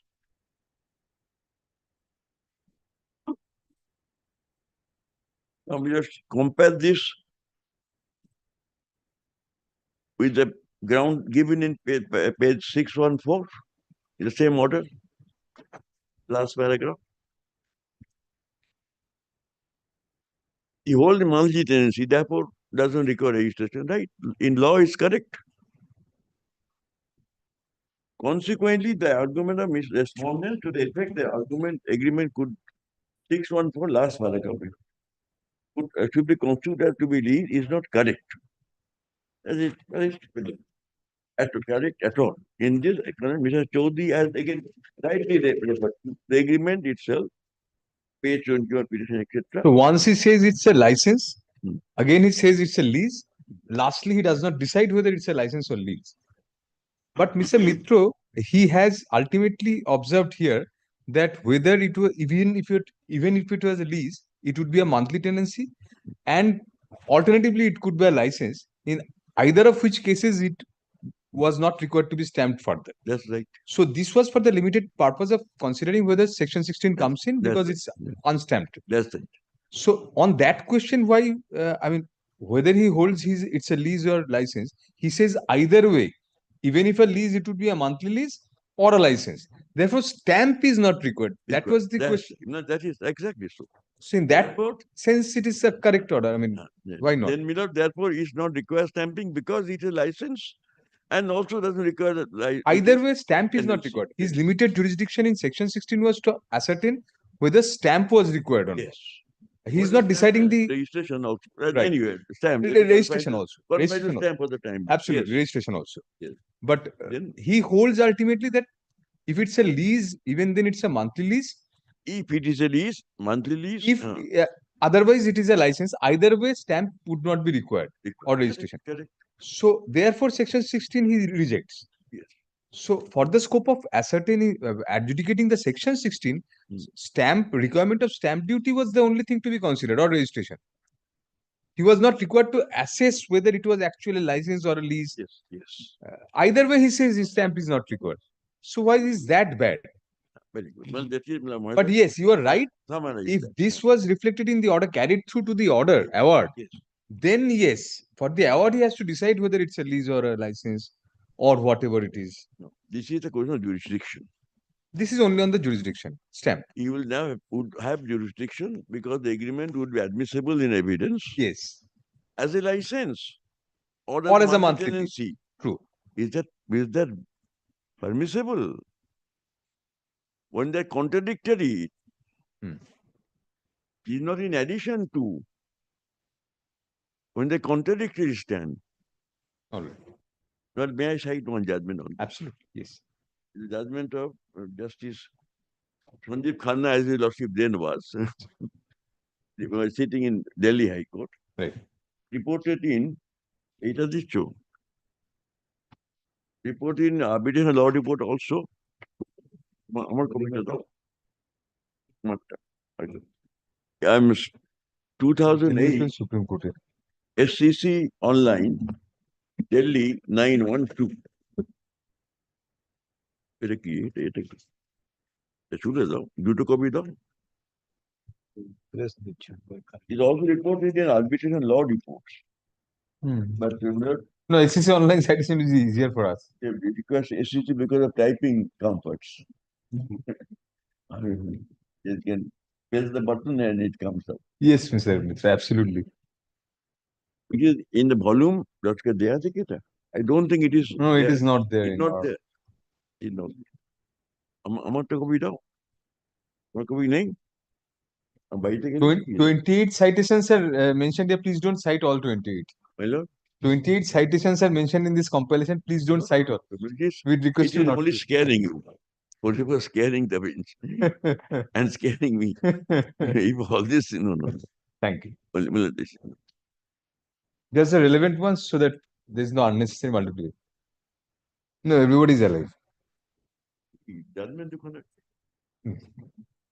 This point, my lord, I'll tell you, Sir, when the mutually contradictory reasons are given for upholding jurisdiction, then a lordship relying on several Supreme Court judgments have said, under the old act, it was legal misconduct. Now, on the new act, they say contrary to public policy. দুটো কবি লাগবে তো জজকে দেবে তো নাকি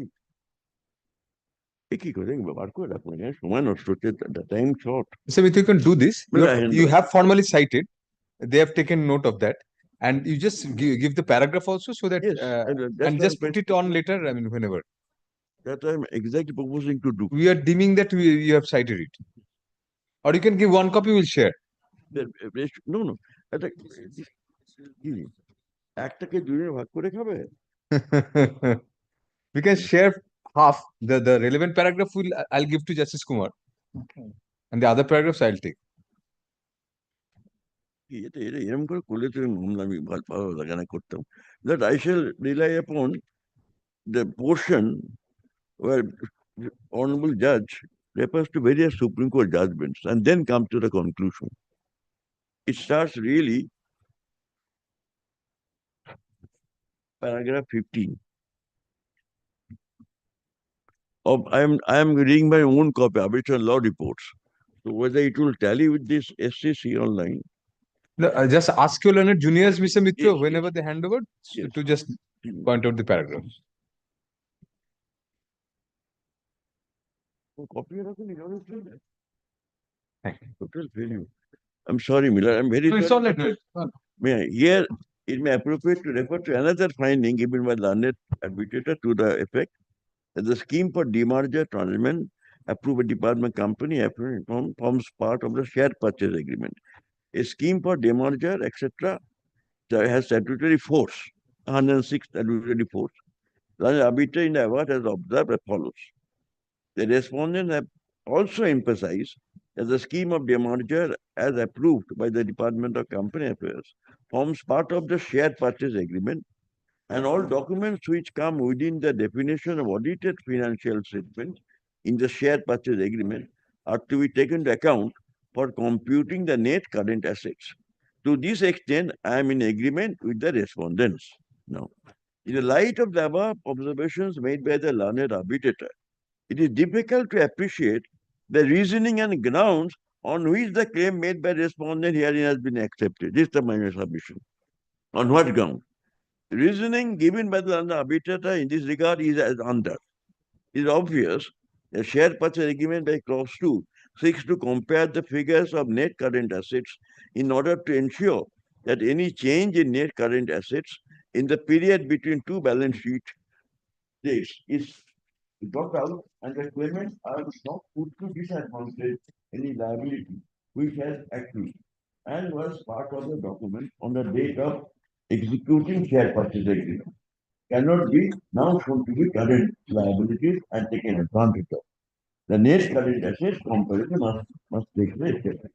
Then, I have quoted clause 2.2 of the share purchase agreement and refer to the purpose behind the said clause to neutralize the effect of the discount operations in the period 31st March till 31st January 22, as bids were given and processed on the basis of balance sheet and accounts. Then first sentence in the complete analyze, look at analyze. Now, paragraph 8. 8, sorry, 18. I'm sorry. 18, yes. Page 18. I think it will tally. 18 start. I'm conscious of the fact. I'm conscious of the fact. Telling. Paper, copy. No, but Does it tally? I am conscious of the 18 fact. is telling, yes. I am conscious of the fact that this court has limited jurisdiction to interfere and set aside awards under Section 34 of the Act. However, the Supreme Court has outlined certain situations that would warrant interference in the arbitral award by the court. The Chandigarh Oil and Natural Gas Corporation, shop pipe, reported in the Supreme Court judgment. Dwells on the issue setting aside an arbitral on account of the same being against public policy. The court noted the expression public policy has been of such has been as such defined in the Arbitration Act, and hence it would require interpretation by the court, and court proceeded to observe as under. So she said, as public policy is not defined, lacking a precedent.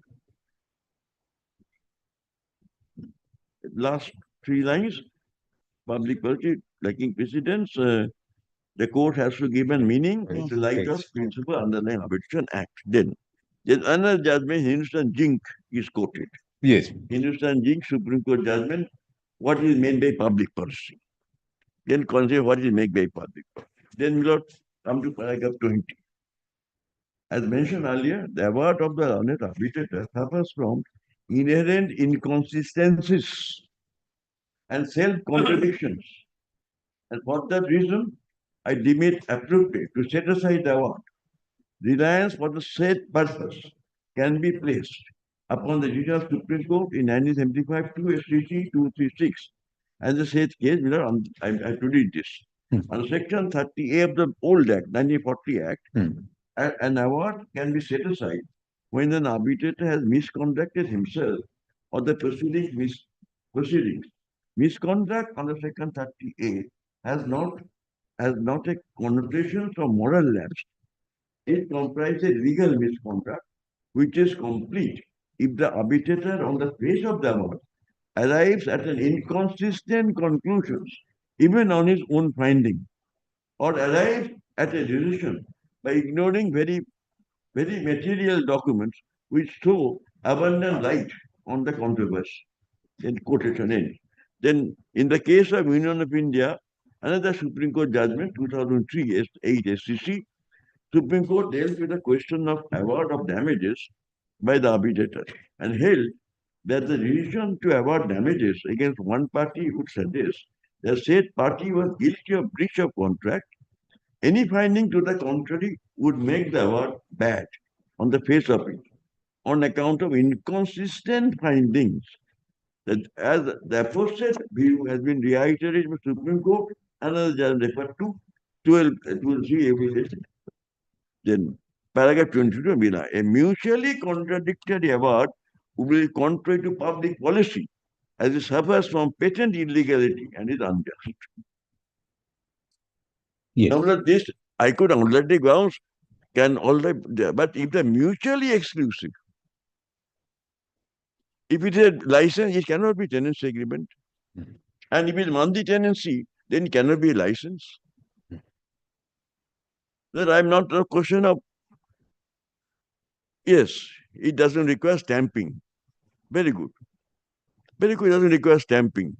But he has to give a definite finding regarding jurisdiction section 16 On that basis, we shall now go to the award now.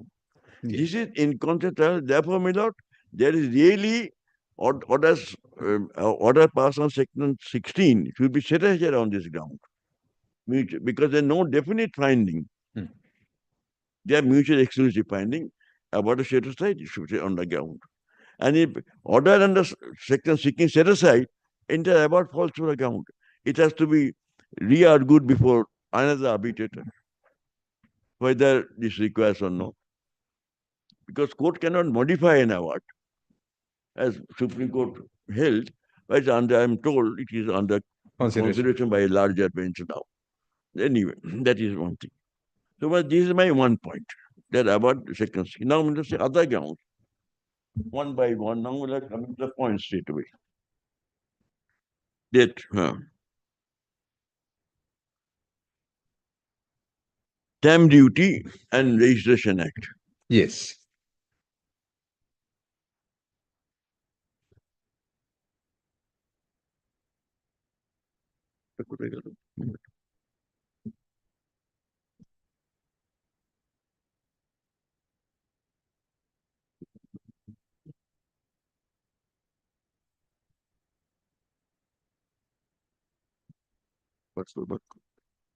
Now, yes, Lordship has seen next submission is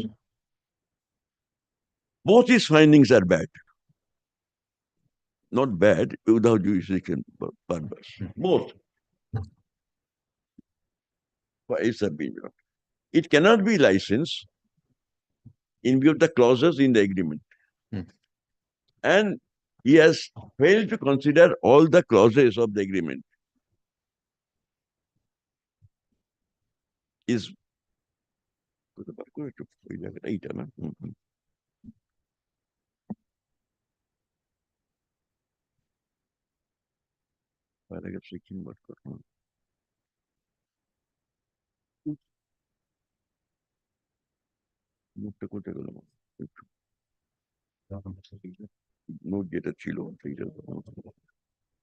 the clauses. I have given a list of clauses. Yes, and you also placed those clauses on the last submission. Yes. And I add here most respectfully, the arbitrator has not held anywhere that other clauses are not relevant for determining the question. Had he said so, I could have agreed that yes, he has considered all other clauses. It's a and failure of considered to be consideration of the irrelevant. other clauses. Therefore, I have not considered. Right. He has not considered at all. No, I have not considered at all.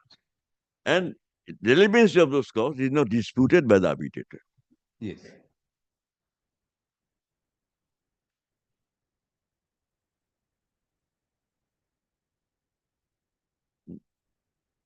In the paragraph 12, note page 4 to 6, আমার নোটটা আগে যেটা করেছিলাম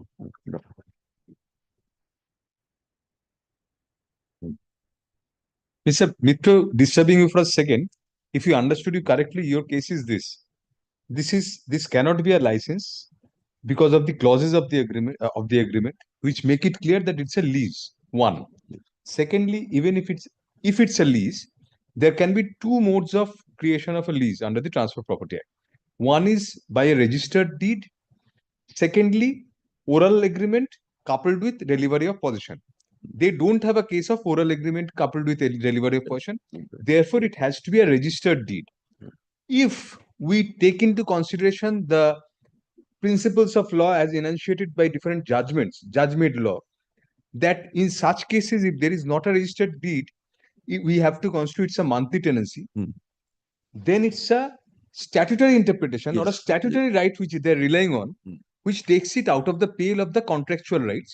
And the arbitration clause specifically says that if the dispute arises out of that contract, then only it can be, or interpretation of that contract, it can be. So if it's a statutory right they claim on the basis of those judgments, divorce the agreement. Divorce the agreement. And No, if not, it had to be registered. So double it divorce the agreement, he has no party, not jurisdiction. having. Sorry, Milad, I interrupted you. Lord. No, but this is all your test. This is one point. Divorce the agreement. Monthly tenancy, under unregistered agreement, monthly tenancy can be created. created not by the agreement, Statutory. but by the conduct of the parties. Yes. By payment and acceptance of rent. That is deholds the agreement. Yes. And so the arbitral jurisdiction is confined to agreement. This way I must. Here not that there is judgment of Supreme Court. Our PV Council started. See, this is your primary point, Mr. Mithu. You can just cite the judgments and we will be done with I it. shall go to I cite that judgment, Yes. which court held that if a monthly tenancy is created by conduct under an unregistered agreement, then court cannot look into the clauses of the unregistered agreement for finding out the terms and conditions of monthly tenancy. This is the 2003, volume 8 STC.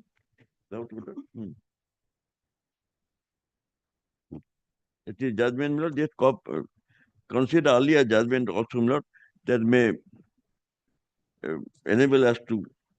This is in the compilation আছে. It's a compilation আছে এটা. Page number 2 দাও compilation A.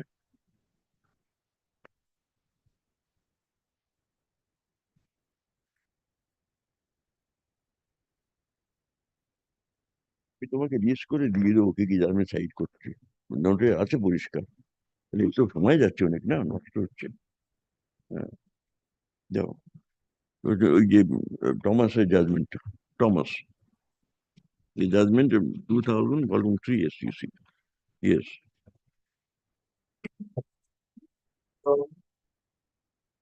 That may I cite a most recent judgment? Yes, that will take care of the previous ones also. That is reported again online. 2023 SCC online 1216. These are the results of the last conference. This is arising from our High Court decision. Compilation. It is there? No. No. That's why we asked you whether it's a result of the last conference.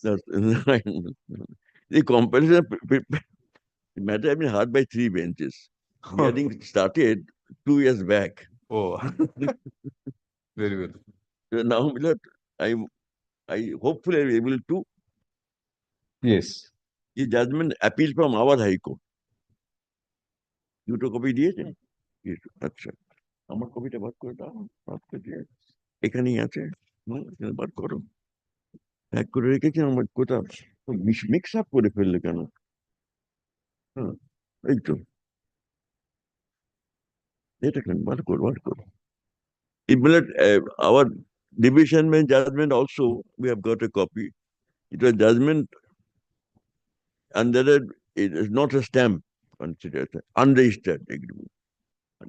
Now, may I just repeat, also knows, difference between unstamped and unregistered is very clear and substantial. Unstamped can be cured by impounding and but unregistered cannot be. It is fatal in that sense. Cannot be cured.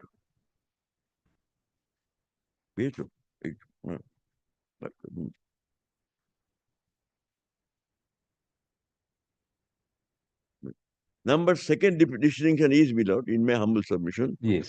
A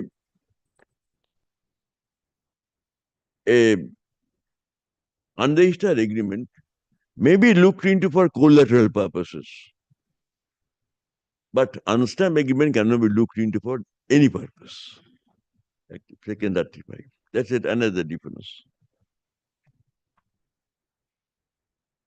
Now, please take this judgment. It is came from. Let us forget about Stamp Act because Stamp Act. This is agreement unregistered. Now, how a monthly tenancy created? I am submitting this judgment for the following propositions. An unregistered instrument may create monthly tenancy. I mean, under the instrument cannot by conduct of the parties, acceptance and payment of rent. But that instrument cannot be looked into even.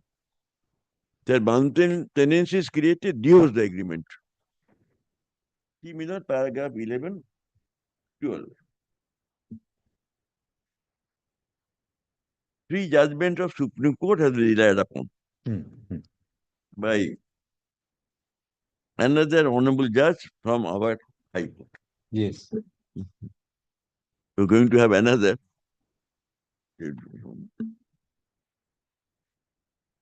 Please come to Miller, paragraph 11, which is both effect of section is quoted. Yes. Paragraph 11. Aforesaid provisions were analyzed by this court in the case of Anthony versus the leading case, the 2006 SCC 3941. And this authority was also cited before the High Court.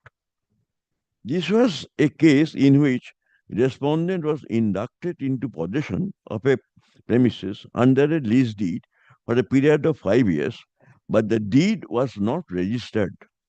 It has been held in the judgment.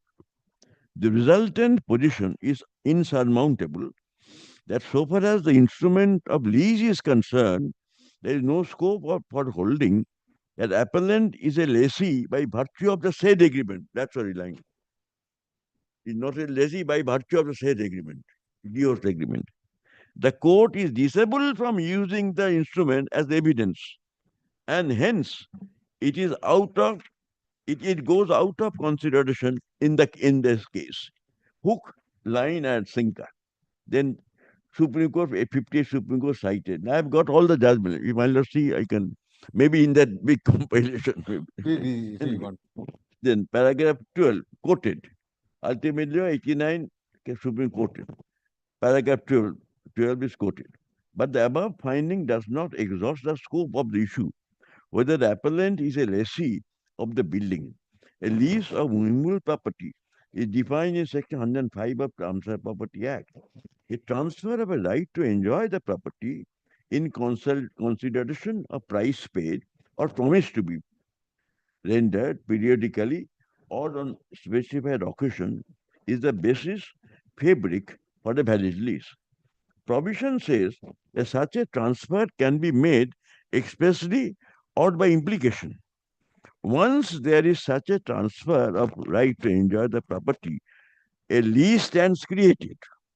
What is mentioned in the 3 paragraphs of the first part of Section 107 of TP Act are only the different modes of how leases are created. The first part has been extracted above, and it deals with the mode of creating a particular kinds of leases mentioned therein. The third para can be read along with the above, as it contains a condition to be computed with if parties choose to create a lease as per a registered instrument mentioned above. All other leases, if created, necessarily fall within the ambit of second para. Thus, divorce the instrument parties can create a lease is as envisaged in the second part of paragraph. I'm emphasizing the divorce agreement it is created. If I may read the second paragraph, my lord, then other leases, all other leases, etc. Then is quoted, section is quoted, paragraph 12. The same view was broadly reflected in the cases of Jadhav Lal Bhagat, etc., 1995 5 SCC and 84 1 SCC. Section 107 of the 1882 Act, RTP Act, which you have quoted above, stipulates that the lease of immune property from year to year or for any term exceeding 1 year can be made only by a registered instrument. So far as the Section 106 of state statute is concerned, in which distinction is made between lease of immune property for agricultural or manufacturing purpose and the lease of immune property for any other purpose. The same provides that the lease of immune property for agricultural and manufacturing purpose shall be deemed to be lease from year to year, terminable by 6 months' notice. In other cases, termination requires 15 days' notice. The subject agreement had a duration of 5 years with provisions for renewal in our 6 or further period of 5 years. Hence, under the first part of 107 of the said lease agreement to be admissible, registration of the same would have been necessary. The deeming provision of subsection 1 of section 106, so far as the same related to lease for agricultural or manufacturing purpose, would not be applicable as the deed was not registered. Appellant has argued that the trial court had admitted the lease agreement in evidence, and for determining the purpose of the lease, we can examine the deed. This argument. But this argument is flawed. This provision contemplates lease for manufacturing purpose in absence of contract or local law to the contrary, shall be deemed to be year-to-year lease. In that case, it would require 6 months notice for termination. But here, agreement itself provides a 5-year duration, our case 6-year duration, and hence expressly become a document that requires compulsory registration. That is the mandate of Section 107 of 1880 TP Act and Section 17 of the and 41 Registration Act. The court cannot admit it in evidence as per the judgment in the case of Anthony, the 2000 Supreme Court. A coordinate bench in the case of Sham Naran, 2018-7 SCC, has reaffirmed this view, referring to Section 49 of the Registration Act. This is a prohibition for the court to implement. And even if trial court has taken it in evidence, the same cannot confer legitimacy to that document for being taken as evidence at the appellate stage. Parties cannot, by implied consent, confer upon such documents its admissibility. It is not in dispute in this case that the period between service of notice and the institution of the case fell short of 4 days. So you give them an option between a fire and the frying pan, because if they say that the document need not be registered, it's a monthly deed, then it's a monthly tenancy created otherwise than the agreement. They cannot rely on the agreement. Including the arbitration clause. It cannot go before the arbitrator. Otherwise, it is registered. And second part, I'm relying on even by consent, you cannot make it admissible. No. Because there were learned arbitrators finding approbate, reprobate, estoppel, all this Cannot be waived by any of the parties. That's even not given as a ground. No? That's argued and rightly argued that it is a case of estoppel, etc. So, but the rightly argued is totally demolished. The basis is gone. Because if one read the section, each section 35, each section 49, it is, as Supreme Court pointed out, the prohibition is cast upon the judicial authority. He cannot, whoever judicial authority, maybe arbitrator, maybe a court, he cannot admit a document into evidence if it is unregistered, if it's lease or not. Because I'm citing for this, for two propositions, that contents, clauses of that agreement cannot be looked into, and it is irrelevant whether parties approbate and reprobate the thing, whether parties approve or even by consent allowed this document to admit into evidence. Even then, arbiter could not take note of this, admit the evidence in the agreement.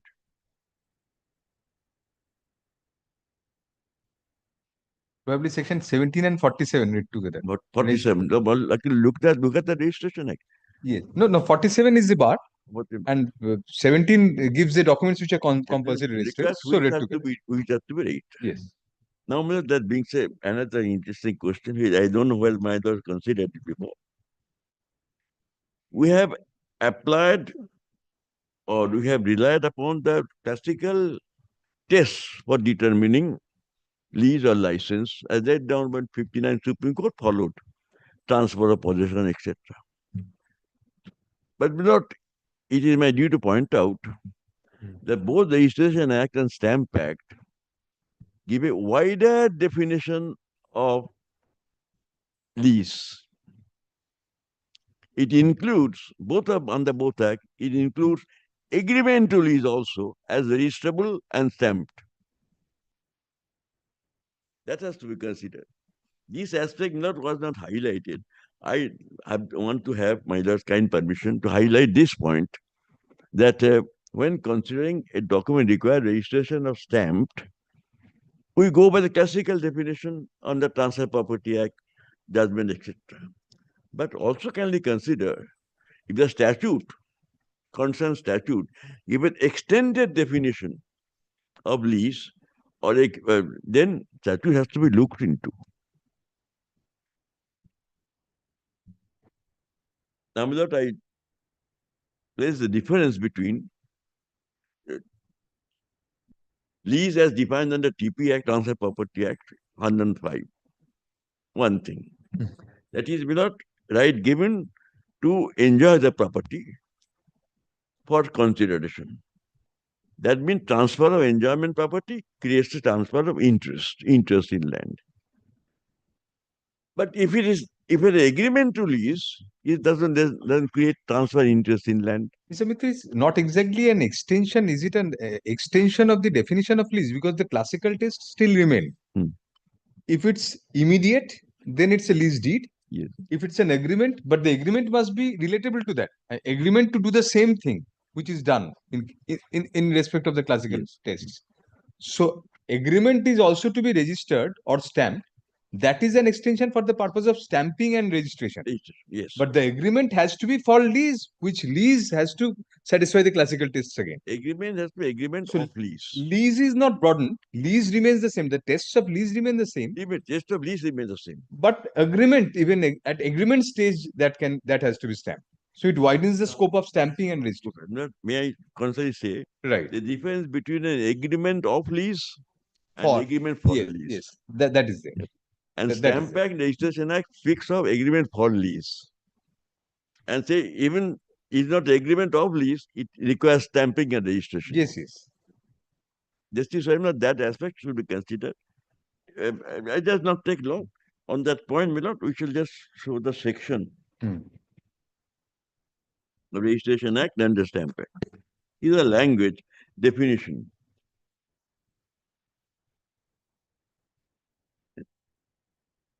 Registration Act, Stamp এখানে নোটটা থেকে বার করে দাও প্যারাগ্রাফটা transfer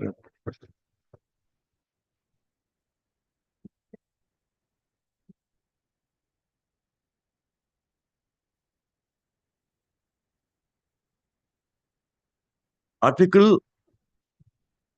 let's take a Stamp Act first. Schedule 1A. Transfer of property. Stamp Act. Article Stamp Act, my lord. My lord got both of it, lordship, got Stamp Act. Yes. Yes, yes. Article 35, Schedule 1A. Lease means including an under lease or sublease and any agreement to let out or sublet. A, identity speak, etc. B, C, can they come to D?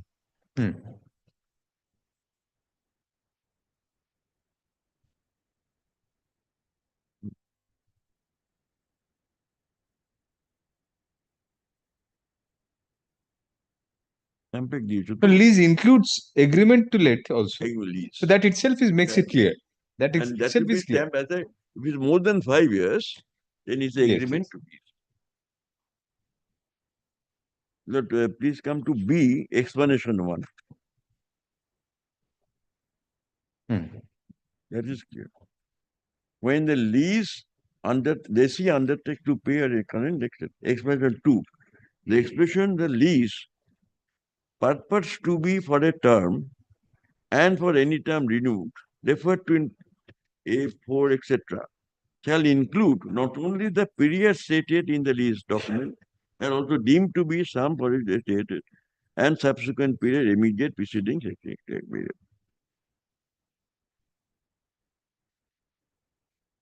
Similar thing in the Registration Act also. Registration Act also, yes. Definition. It is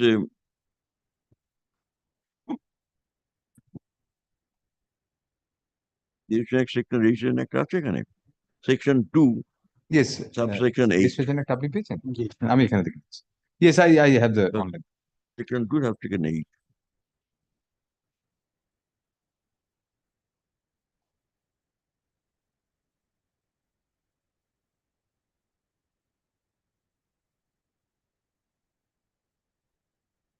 In our case, perhaps we need not go into that depth because it reading the agreement.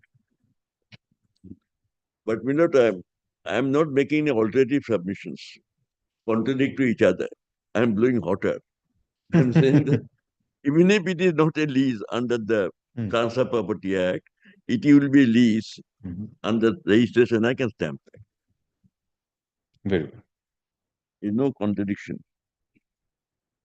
This is section দিয়েছো তো Section 2.8 দেখি তো 2.7 It's these দেখি বইয়ে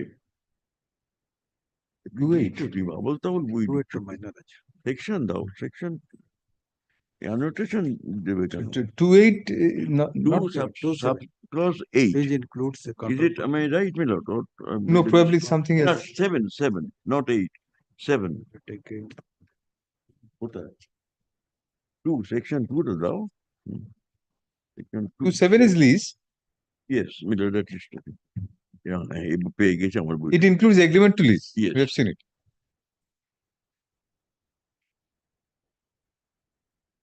Lease includes a counter copyright undertaking to cultivate or acquire the and an agreement to lease. 2.7 It is there. agreement to lease.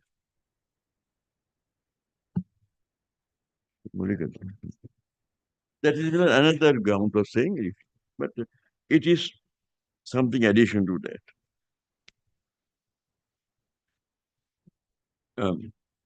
Please now let us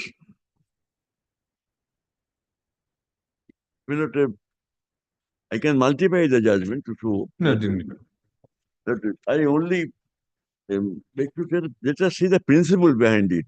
All this. Yes. That classical judgment was by Justice Bion Kumar Mukherjee, sitting in a bench of 4 judges, and in 52 Supreme Court, page 23. It's a classical judgment. That has been the opener. Yes. That says that ratio was Mr. Chitalbar argued that his agreement is for Roman duration, etc. Duration. Then it should be treated as controversy was whether a lease in agreement in that case was a lease for year to year or month to month. Mr. Chitalbar argued that it is year to year, and notice was for only 1 month notice, as required in those before amendment. Therefore, notice was bad. To that, the 4th judgment gave the answer that if the tenancy is created during the agreement, and then we cannot deem it to be a lease from year to year because that will be violative and void under 107. That is it. Therefore, we have to give a legal character, legal yet. Therefore, we have to say month to month. In that case, even if agreement was for more than 1 year, but if the agreement is unregistered, then as Myler seen, the tenancy is created during the agreement. One cannot look into the clause of the agreement and say, no, this is tenancy of 5 years, they cannot, or 6 years. One has to say the tenancy will be deemed by the court which tenancy will be legal, not illegal or invalid under registration. Therefore, no option but to treat it, deem it as a month-to-month tenancy. That is the logic behind it. Now, let me come to the second part now. Then now come the task of seeing the award itself. What is that award? After considering it. Without prejudice to my first submission, order under section 16 should be quashed, set aside. Therefore, the award falls to the ground. But even if lordship for other way, then civil award cannot stand, should not be sustained. for the reasons I'm giving, Lordship. Now, my lord, award starts at the interim award, page volume 4, 786. How much volume take it out?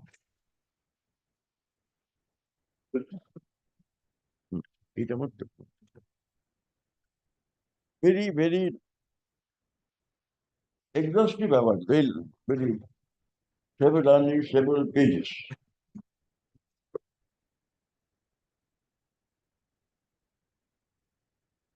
Origin of the right, I'll come later on.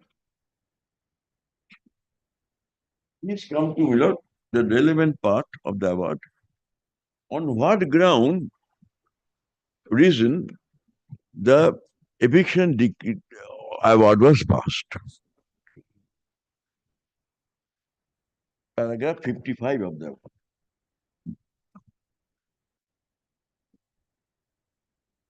Page 813.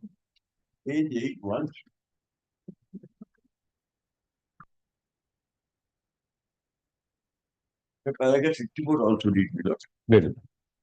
Mr. Subodhi Chaudhary, the counsel, appearing on behalf of the men, drew attention to prayer A of the main claim application, stating that one of the prayers is an award against the respondent for eviction, recovery of possession from the premises being scheduled ABC.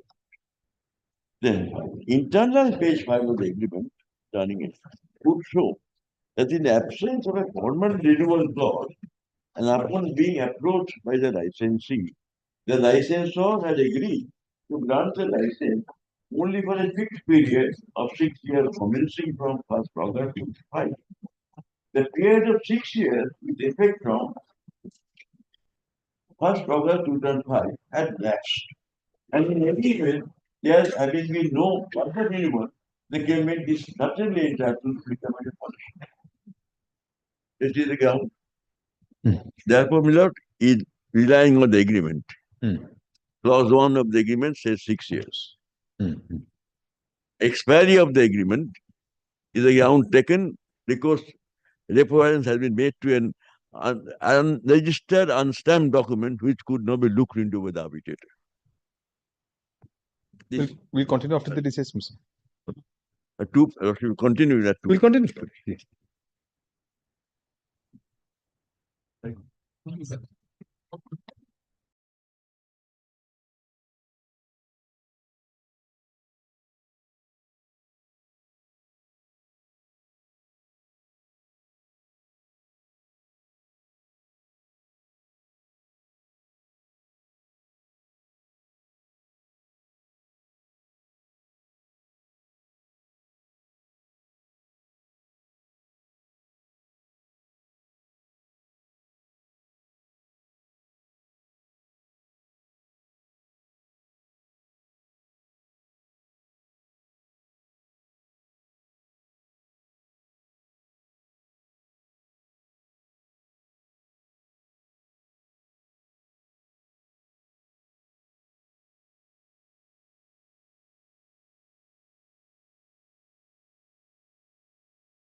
Lordship, under We're in the midst of a matter. after completing the Lordship, I do want to mention under compelling circumstances, Lordship, it's about item number 13 taken up by your Lordship yesterday, Lordship. Lordship, You should have mentioned in the morning then. Don't mention at this hour, please. Mention in the morning when you sit. My lord, in respect of this case, my lord, may I say one thing, my lord? In respect of paragraph number 12 and 13, No, my no, lord, no, no your mentioning it. lordship says. No, we are in the midst of a matter, My- please. my- Mr. Mitra, please continue. my lord,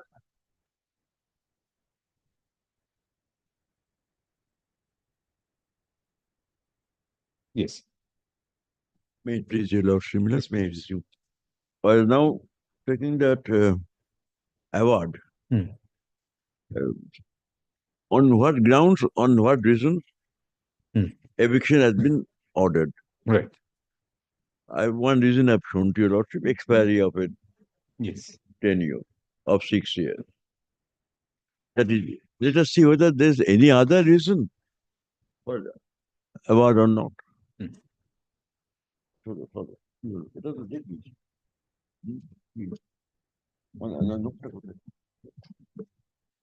No.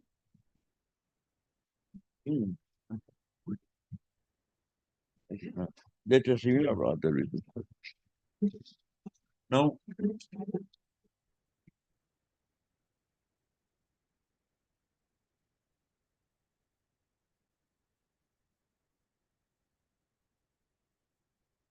he has said, that his finding, his decision given under order section 60 is final. That is the ground. Therefore, it cannot be contended that it is not a license.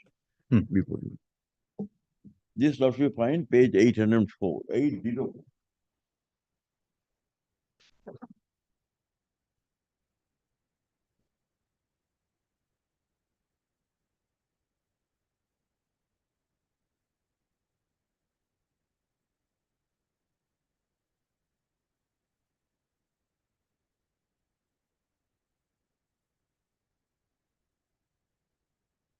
The paragraph responded to the council that submitted the main frame of claimant is itself not available. Therefore, it should be disputed. Mr. Mukherjee has submitted, although having the power at any time, he is not proceeding to make an interim arbitral. Such power can only exercise on any matter with respect to which it make a final award. Tribunal cannot the claim made in the claim petition. And therefore, following the provision section 6, he cannot make any interim arbitral. This needs to be recorded and repeated. The reason arbitral proceeding was challenged by the respondent at counsel by filing an application of arbitration. That petition has already been taken to most of the year. Was taken up with petition and it could be made statement that in the petition also respondent has placed a preliminary order holding the other proceeding did not have the solid ground to adjudicate the dispute in question or calculation. That petition was dismissed by final order, which was being. Consequently, the adjournment was taken. So that it was dismissed on the ground of not on this ground. It's a that the Army Council trying to say the scope of this arbitral award is very narrow. That's what he was trying to say, but he has, let us see, had not decided that. Now, what is the next ground he has taken? On that next ground is not a contention. If column, page 809.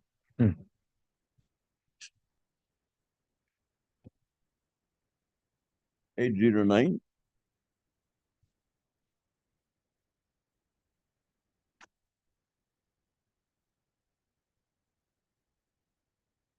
Paragraph 40. Under the circumstances, the track has no authority to say the applicant had no right to license out the premises. The point was taken, no right to.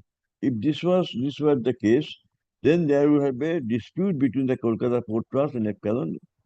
But instead, former Calcutta Port Trust has extended the lease for a fresh period of 30 years with effect from 4th of August 2003, which means the lease with Epsilon is subsisting at least up to 2033.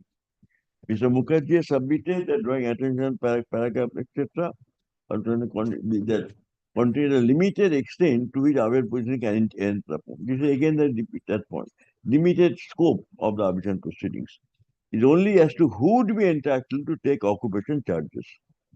Anything beyond this, according to Mr. Mukherjee, is not within this submission. In view of my reasoning given above, and which is based on the observation of the Honorable Division Bench, this submission of Mr. Mukherjee as clearly is conceived and not accepted.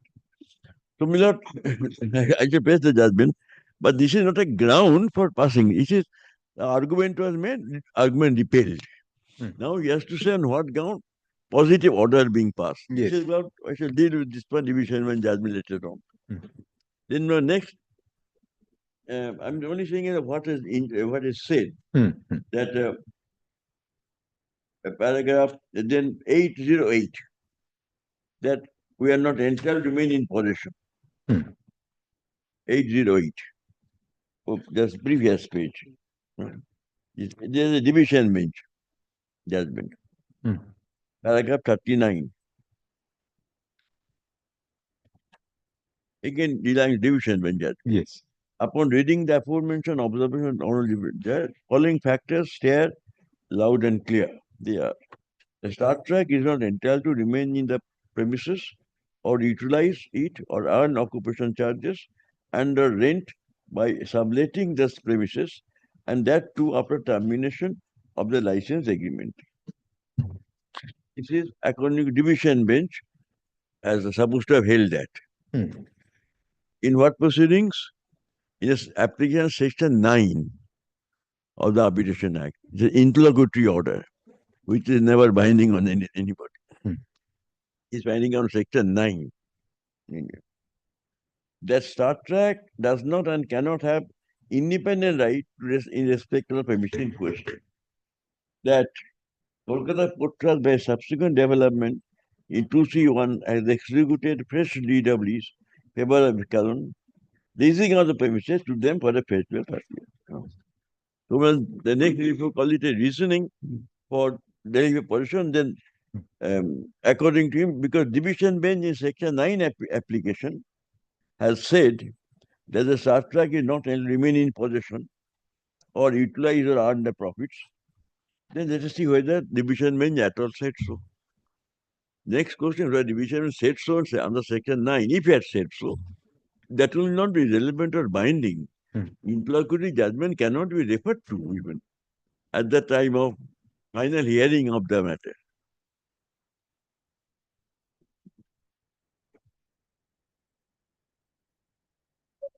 And the lease of Calcutta Port are not on record. So we shall, and humbly said, the division has not said so. It's hope of judgment. I leave it as it is for time being, because now we're looking for a ground for eviction.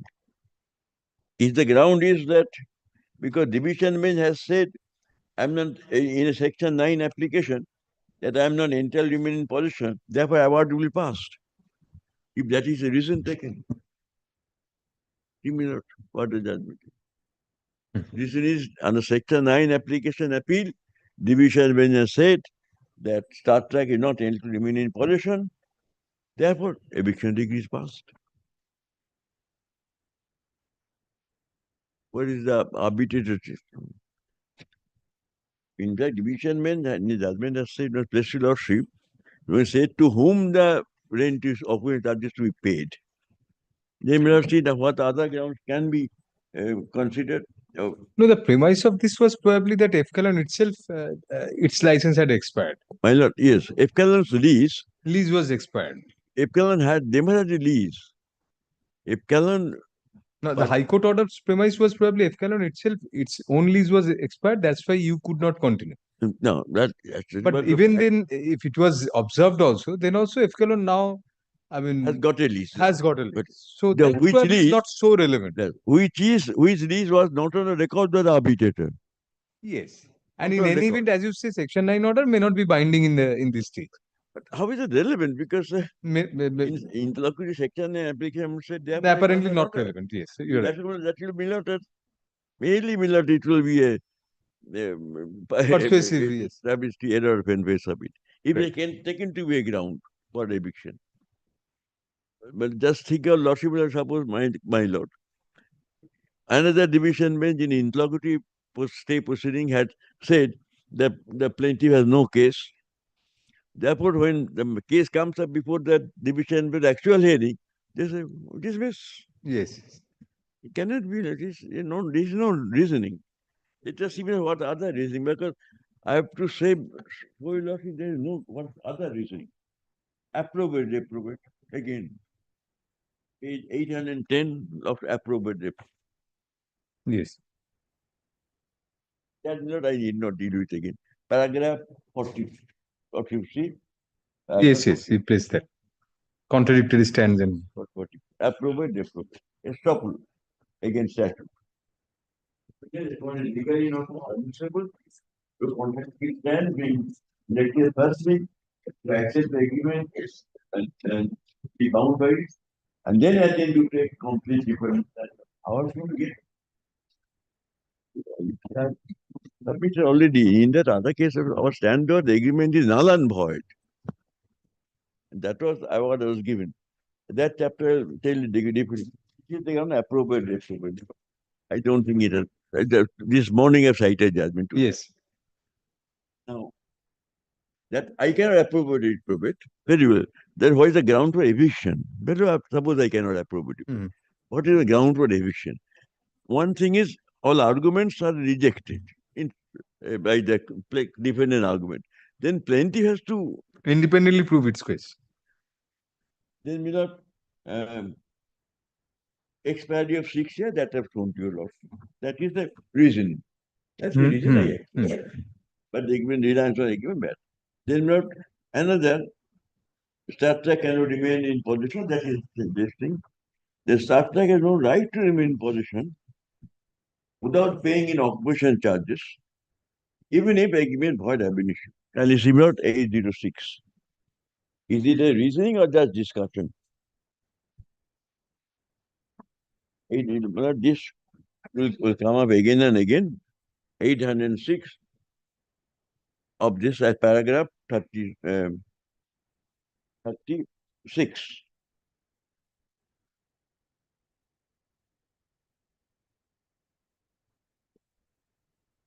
The aforementioned submission of Mr. Mukherjee does not appeal to me because, Honorable Division Bench has no doubt made an observation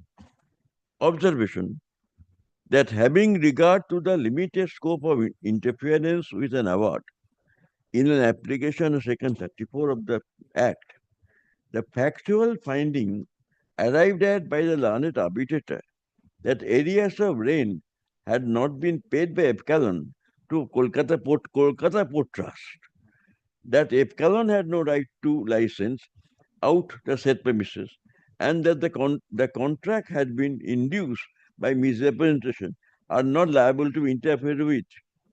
This is division bench in that positioning said so.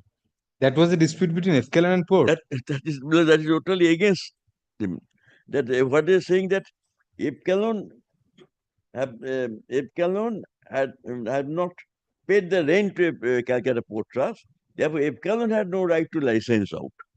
But the arbitrator says this is not a subject matter of the instant arbitral proceeding. Because when the license was granted agreement, there's a clause that the Epsilon have paid the areas of rent to Calcutta Port Trust, which was a condition for granting of license. But that statement was admitted false. That was between inter se, Epsilon and Port Trust. And Epsilon cannot take advantage of that by itself seeking your eviction. But they can, what if division bench held? I mean, that is apparently the interloper had held.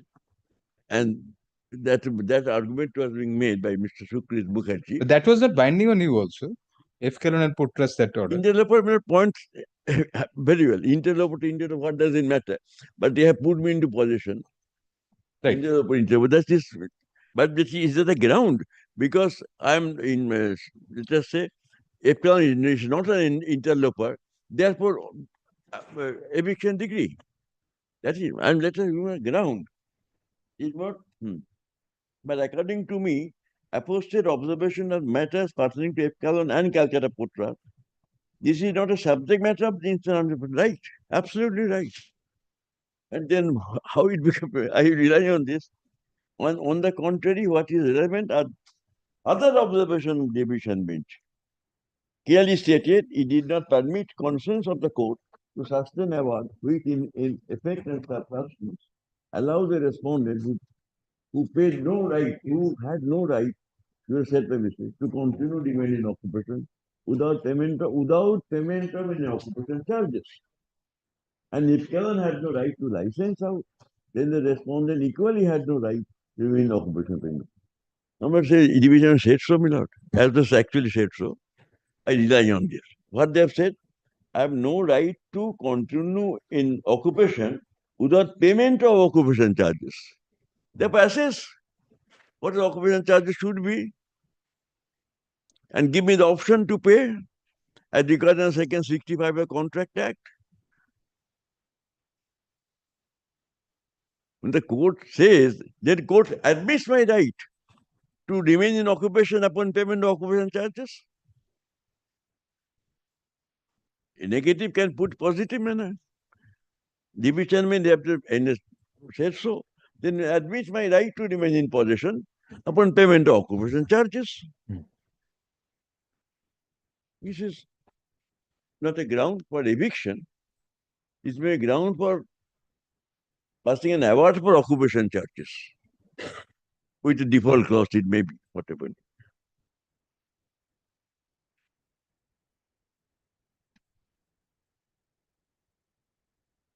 Yes.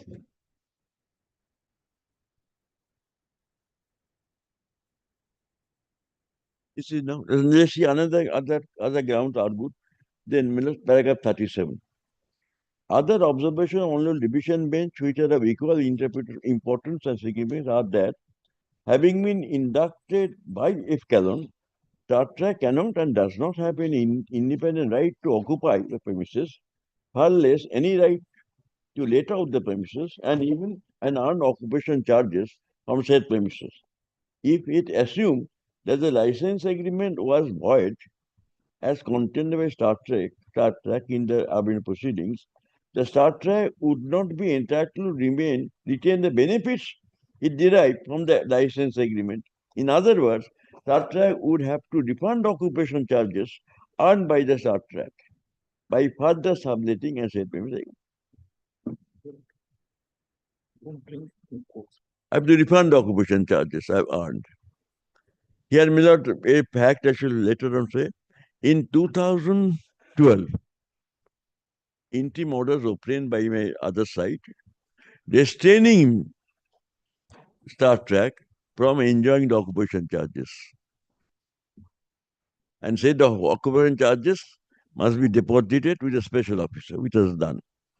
Then, Millard, next, on the further application, they said further order. A receiver was appointed to collect all occupation charges from all occupants. So, Millard, if you go by the doctrine of main profits, Star Trek was not in a position to earn any profits by remaining in possession because it was restrained from collecting, absorbing the occupation charges from the subtenants, and receivers appointed to collect all, and receivers still continuing. That is still continuing. But this is not a ground for eviction. It's not a ground for eviction. Only one ground I can always say from it is given that the agreement lease has expired, the license has expired, whatever it is. That is the ground. Now, another ground is because there's huge substantive discussion. They have made an argument under Section 64 and 65 of the Contract Act. That agreement has become void. You say, but I strongly dispute. But since you have said agreement is void, therefore we have to return the benefits, namely possession. Although I dispute that, and elaborate argument has been made why it is bad. But this has been discussed by the arbitrator. And Doctor will correct me if I place that this is not a ground given for eviction. Please similar that portion of the Section 64, 65 discussed.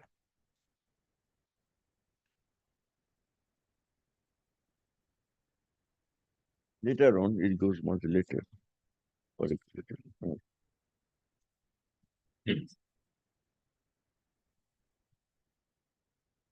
My Lord, please come to.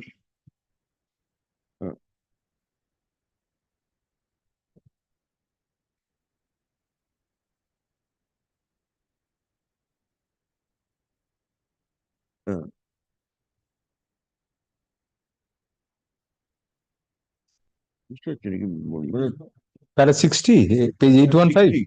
Yes. Page 815, para 60. Paragraph below that, allowed blow, hot and cold. Yes. 60. Consequently, I am inclined to agree and accept the submission made by Mr. Choudhury that if the stand of respondent that claimant had no right and interest in his property, or that it was an interloper, then, apart from repeating my earlier findings on this aspect, the provision of Section 64 and 65 Indian Contract Act cannot be ignored, because if the respondent attempts to rescind a so-called voidable contract, then it must restore all benefits to the person from whom it received benefits. Kindly mark the word, if we attempt to rescind, there is no finding that we have rescinded. Then the quotation from the Awakened Division bench. In any case, it is a fundamental principle of law, as enumerated Section 64 and 65 Contract Act, that a party rescinding a voidable contract is obliged to restore benefit. But I have not rescinded by them by 106 notice. I have not rescinded. So this is not a ground for the eviction. Yes.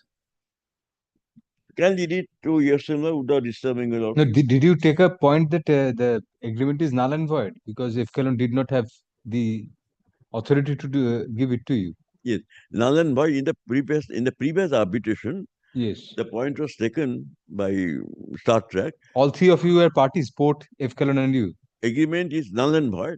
No, in the arbitral proceeding, that section 9, that was section 9. No.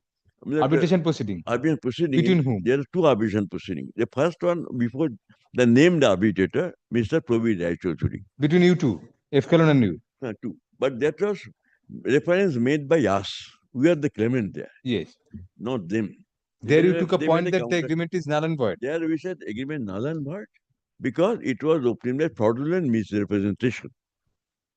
It was excited by fraud. Now, Mr. Proceed actually accepted that and made an award. And the declaration, agreement is null and void.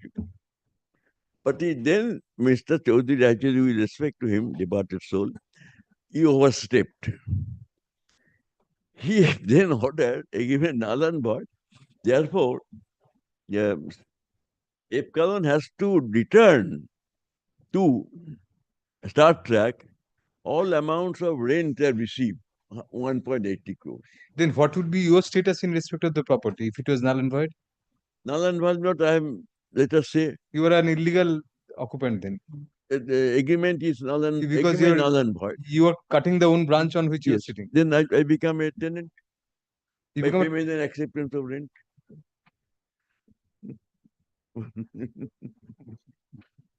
The same thing, Lord. Understood agreement, answer agreement, yes. although not null and void, but say effect is same, inadmissible evidence. But that entire award was set aside ultimately. That award was set aside fully and fully. Lucky you were lucky. Award was set aside on their application, on the ground that Mr. Chaudhary was biased. But that Whatever, yes. But that finding yes. set aside by division bench. So probably the arbitrator tries to invoke the principle of issue estable sort of. Although award was set aside, it could Award not be was set adjudicated. And Issue then- estable, you took that point, Lalanbar, and you are now saying that. Now I have You're not relying on- argued that before your lordship, the agreement was null and void. How can I award a set aside? I have not argued that. But as my lord very partially asked me, if I am put in a position which is null and void Yes, by agreement, virtue of that agreement. but landlord accept rent from me month to month for 2 years. So then you would be a monthly tenant Monthly and a tenant. suit may lie reference. Tenant. But that will not be under the agreement, due to the agreement. Yes, that argument is That strengthened rather. Yes. Very Yes. But I shall. No, let us not go to that extent because that was. No, But you have to meet this null and void point, blow hot and cold. Null and blow hot and cold, blowing hotter and hotter. In this case, my lord, now in the second reference, it was they were the claimant. Yes. That upon the arbitration proceedings in which all the null and void etc. was said, that has been terminated under the Arbitration Act upon award being made by the arbitrator. Section 32 Arbitration Act clearly provides. I better sit there because that point will come later on. And terminated, and thereafter they made an application to this honorable court on Section 11. And on the Section 11 application, ultimately Mr. Justice Sen was appointed. Yes. This is the point. Now, my lord, cancel arbitration because from the notes we are going to find, they are saying that arbitration proceedings which are terminated by award, yes, and by setting aside of the award, according to them, this arbitration is a continuation of that proceeding. Therefore, Stamp Act do not apply. Because in that first arbitration before the right Chaudhary, you have not taken the stamp objection. Therefore, you cannot. This is the argument they have made. Lord, please see if the argument of Section 32 Arbitration Act, can it possibly be a continuation at all? on arbitration act. Section 32 Arbitration Act.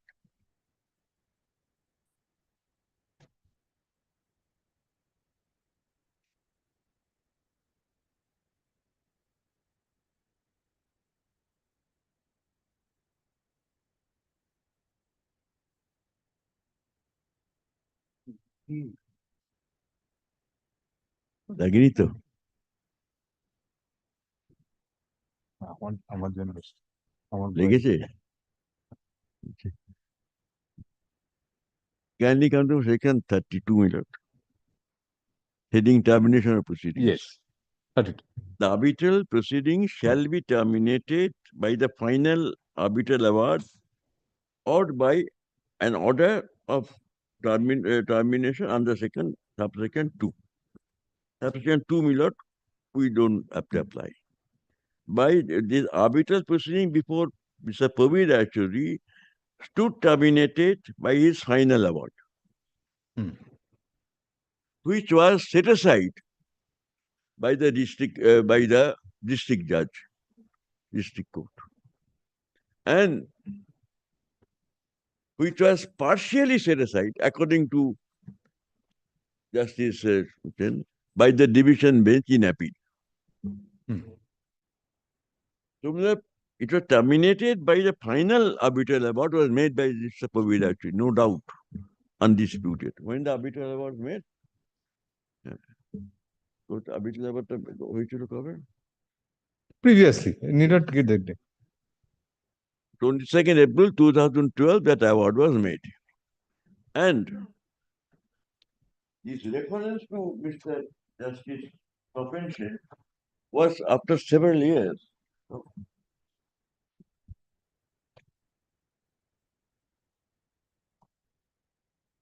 So this is a different and new proceeding for all practical purposes. Just to be separate.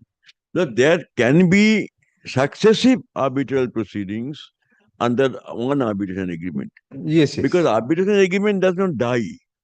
That remains. Section 11 applications were made on 3rd February 2015. Need not give the dates, Mr. Nitro. Those were before. That is sufficient. In the player section, statutory, that it terminated. This is there are no question of continuation. But now comes that this is Stamp Act. What about Registration Act? That argument they would not rejoice over, because that only meets Section 36 of Stamp Act and Stamp Act objection. But Registration Act, registration objection remains. No answer to registration. But in my humble submission, Lord, I have not found any ground, apart from what I have already mentioned, for eviction under this impugned award. Now we are Section 64, 65. The learned judge, learned arbitrator, if I that a party rescinding a voidable contract. Yes. And he said, if I attempt to rescind this paragraph 60, if the respondent attempt to rescind a so-called voidable contract, then he must restore all benefits. Right. And no finding that we have attempted to rescind or rescinded the contract.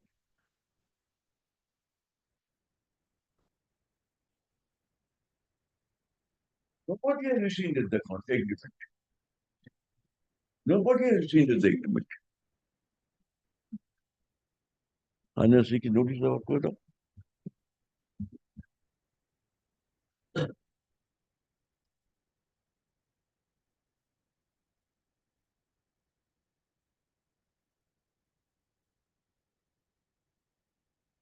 Very well. You have not rescinded the contract. By 106 notice, they have not rescinded the agreement.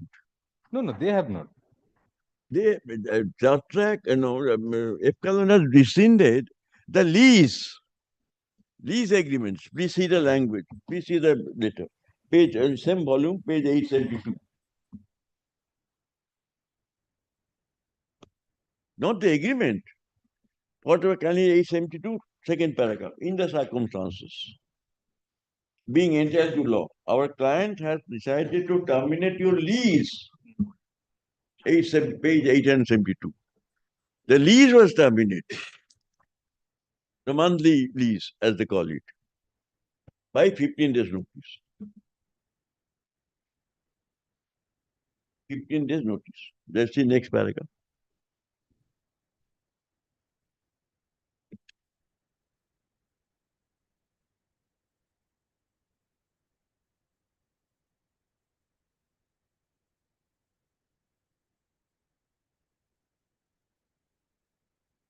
Yes.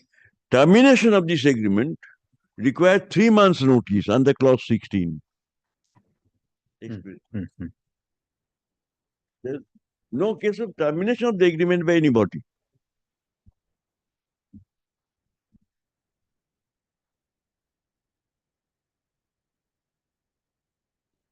Number two, what is monthly tenancy? Tenancy month to month. How it cannot possibly be an agreement under unregistered lease. At cite a Supreme Court judgment, my lord, that it is monthly tenancy does not originate from the agreement. But if my lord so thinks or want to discuss what is really month-to-month tenancy, it has been explained very nicely by a judgment of Division Bench of Bombay High Court, which then followed by our High Court also. The monthly tenancy is of indefinite duration. That is why, my lord, Section 106 it appears. 106 made applicable to monthly tenancy. Had it been monthly tenancy had been of definite duration, then 106 would not apply, because 106 language also remembers when no duration is mentioned. When you see the transfer property act.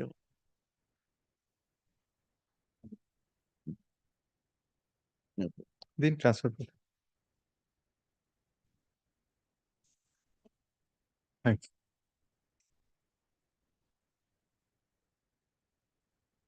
Okay, no, no,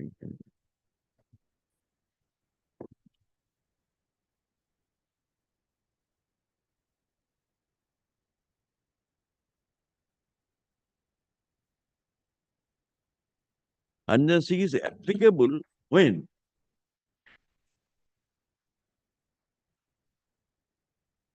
heading is duration, except omitting the heading. In the absence of a contract or local law or usage, to the contrary, a lease immutable property for agriculture etc. purposes shall be deemed to be a lease from year to year. Determined by 6 month notice. And lease immutable property for any other purpose are deemed to be a lease from month to month. Deemed lease is different month to month. Term minimal and 1 month. Now their judgment are there. If the duration of the lease is mentioned, 106 would not apply.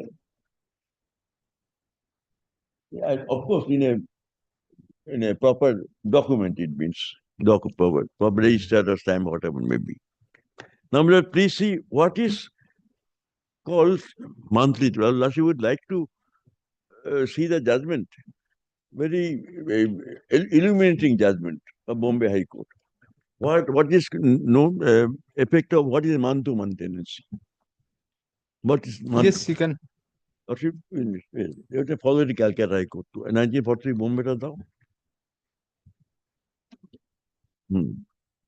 But I like the judgment very much because that original thinking is there.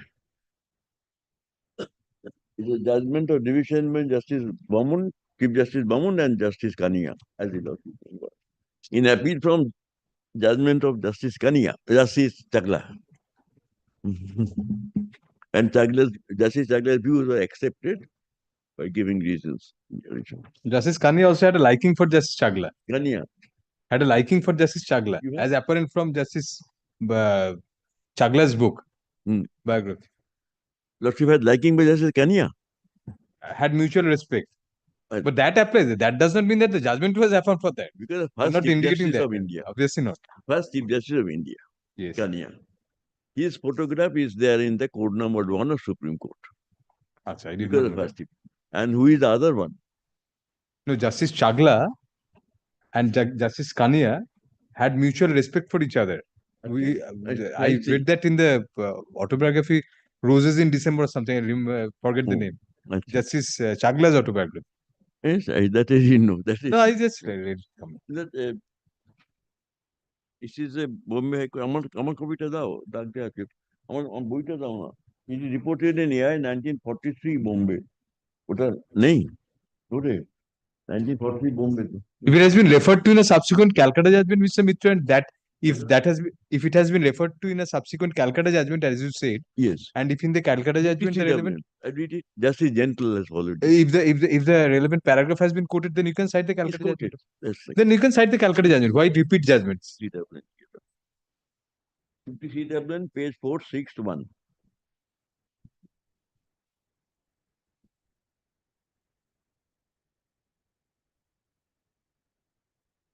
Both Justice Kania and Justice Bowman said so. 53 Dublin. So,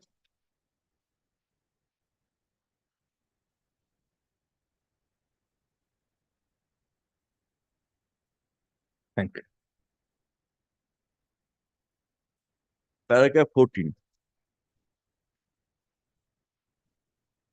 of PPCW. Yeah, my question arose that then notice was in terms of section 110 or not. I have to find that paragraph 13 just to get the continuity. Yes. Argument which was addressed to me is that the tenancy commenced on September 1st. A section 110, 1st September must be excluded. Consequently, the tenancy could not be determined at the end of the calendar month, but must determine only upon first day of some subsequent month. There is no doubt if section 110 does not apply, then the tenancy which was created determines on the last day of any calendar month. What is the nature of tenancy which was created? In my view, it was not one for any specified or limited period. A monthly tenancy is a letting for an indeterminable time, which is terminable, as in present case, upon 15 days notice being given either by the lessor or by the lessee. The notice to quit must expire upon the last day of any current period of tenancy. That was the before amendment of Transfer Property Act. Reference was made in the course of the argument to the decision of Sir John Bowman, Chief Justice, and Justice Kanya of the Bombay High Court, sitting on appeal from a decision of Justice Chagla in the ordinary civil judiciary of that court. The case court title is given. It is 1940 Bombay below. It is a description of the nature of monthly tenancy, which I ventured to express above, appears in the course of the judgment of the Lord Chief Justice at page 563 of the report. With this observation, I respectfully agree, except that I would place the word a monthly tenancy, that is tenancy subject to a month's notice, creates in the first instance a tenancy for 2 months certain. Word to that effect, but it is not quoted. Not quoted, but quoted. But the principle is accepted. Quoted. But is it has been further elaborated in the last sentence of paragraph 15.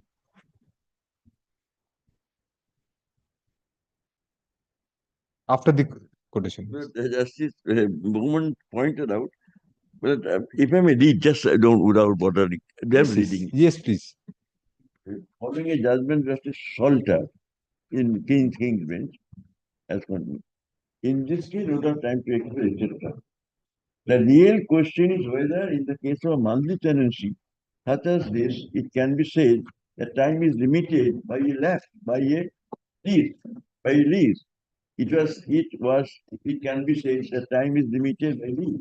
Nature of periodical tenancy, whether yearly or monthly or weekly, has been explained by Justice Salter as containing a very essential.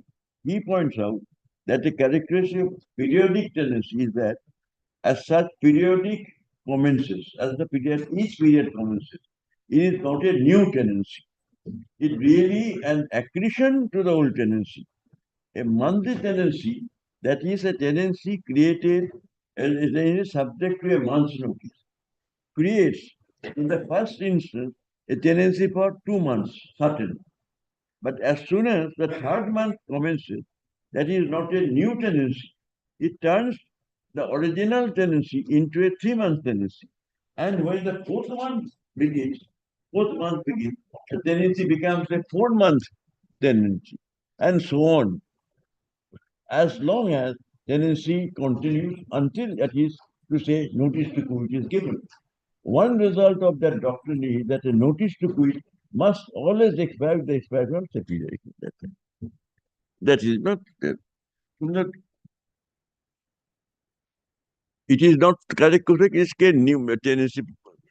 1 month tenancy is given, monthly tenancy given by paying rent. Next month, the landlord again takes rent. Then 2 months become 2 months. It may continue indefinitely. Unless it's not a creation of a fresh tenancy each month. No, definitely. But Mr. Mitro, that concept, because we have to give some meaning to the expression monthly. Now, previously the language of 106 was that it has to end with a month of tenancy. Now it can end in the middle of a month, 15 days. If that be so, the only meaning which can be attributed, read together with these judgments is subject to correction by you. Is that tenancy for an indeterminate period, but something has to be monthly. The payment of rent or something has to be, there has to be some monthly ingredient in there. Otherwise, the term monthly does not come in at all. At that time, Transfer said, must be notice expiring with the month of tenancy. Notice cannot be the pivot of the definition now because of the 15 days concept. Yes. Now it has been changed, any 15 days notice. Any 15 days notice. So it can end in the middle of a month also. So therefore, the notice cannot be the pivot of ascertaining whether it's a monthly tenancy. At best, it can be read together with this judgment for indeterminate period, rent payable monthly on a monthly basis. Therefore, as my lord may observe, it is statutory right. Given at the end of the day, it remains statutory as your the plinth of your argument remains that it goes outside the ambit of the agreement. Then this lease deed. So We my get lord, your point. We get I your all point. this exercise I'm making to show the Yes. monthly tenancy is not created by the unregistered lease or anything. Right. It is yours. Therefore, arbitrator will have to. In this case, Statutory arbitration creation. clause is also narrow, not unlimited. No, interpretation of the deed. Interpretation. Clauses of the deed. Now, my lord, let us see what other points they are raising. That it is admitted by them in statement of claim and also in notes of argument that this possession was given to us pursuant to and under the terms of the agreement which is unregistered, unstamped. That is admitted by them. I show you, Lordship, the notes of argument, statement of claim now. Mr. Mitro, with full respect to what you are saying, apart from the fact that the question arises whether the arbitrator had jurisdiction, if it's a statutory right created by the Yes, Act, certainly. that fact remains, that point remains. But otherwise, is any further ground required in a section 106 scenario or a license? If it's a license, filing of the suit is sufficient. If it's a monthly tenancy under TP Act, then 106 notice 15 days is sufficient. No further ground is required. 106 notice, the service of the notice is to be proved. Tenancy at will. It's called tenancy at will. Basically, yes. No Subject to only 15 days notice. If that be so, your other argument comes into picture, whether that is covered by this lease or is a statutory right, and it could be adjudicated by the arbitrator at all. It can Goes beyond the pale of arbitration. In a and the civil agreement. court, it could be decided. Civil court, they can file that suit. But otherwise, 106 notice in a suit filed under section 106 or against licensee, no further ground is required to be given in this. No ground required. Tenancy at will. So therefore, Mr. Mitro, why are you searching for other grounds? Because the court held, the arbitrator held that a 106 notice was given, alternatively either a license or a tenancy. Section monthly 16 order. Yes. But now in this final abort, he's taking the ground of expiry of the agreement. That is the ground taken. Paragraph 55. He no longer takes the ground, that ground. Paragraph 55 of the award says, taken. The agreement had actually expired on that. Expired, yes, actually expired. Then 55 is page 813. The last paragraph. yes, so you have to meet that ground also then. Yes, that's right. That is the only ground, only reason for eviction, only ground of eviction, in my humble submission. Others are discussion, but not ground. So what is your answer to that efflux of time? It is referring to the agreement. So the same argument. Clause Basically. 1, yes. Which we cannot do. Inadmissible document. Right. We cannot. And statement of claim is also on that basis. Referring to agreement. In statement of claim, lot of ground, 64, 65, all are discussed. But none of them is ground. Paragraph 1, paragraph 2, what you find of statement of claim? Yes. Under the agreement was transferred. Yes. I'm not yet to see what other ground, what other points remain to be dealt with by me. My lord, there is a judgment of 7 judge bench, which is recent judgment, which has now clearly laid down, if the agreement is unstamped, arbitration agreement survives. Even if it's a clause in the main agreement. The interplay judgment. 7 judge. The reference is 2024, yes. volume 6 SCC, page 1. That makes it volume. Page 121 of that.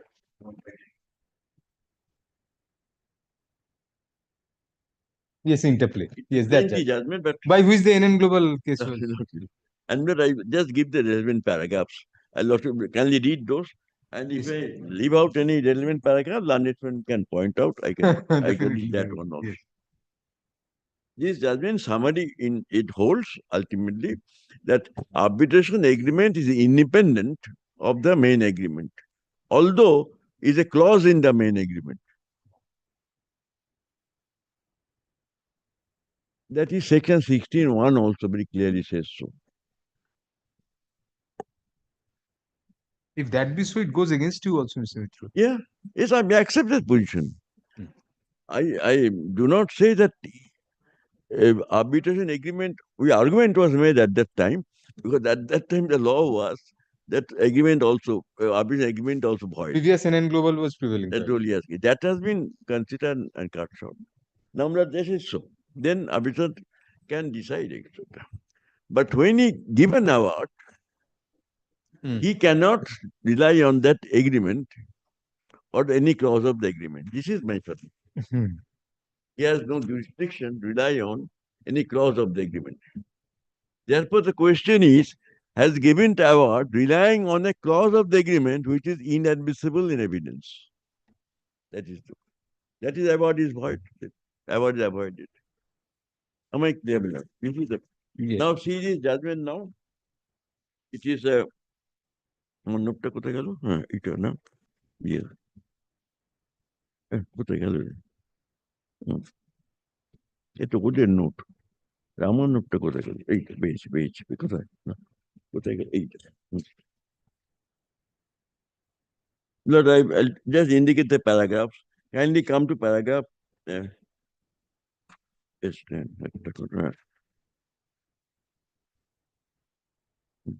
Very lengthy judgment actually should be.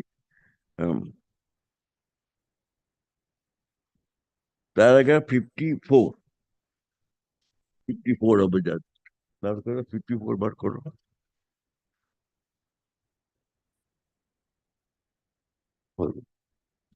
The agreement is not void because of inadequate stamp. That is, it has been held so.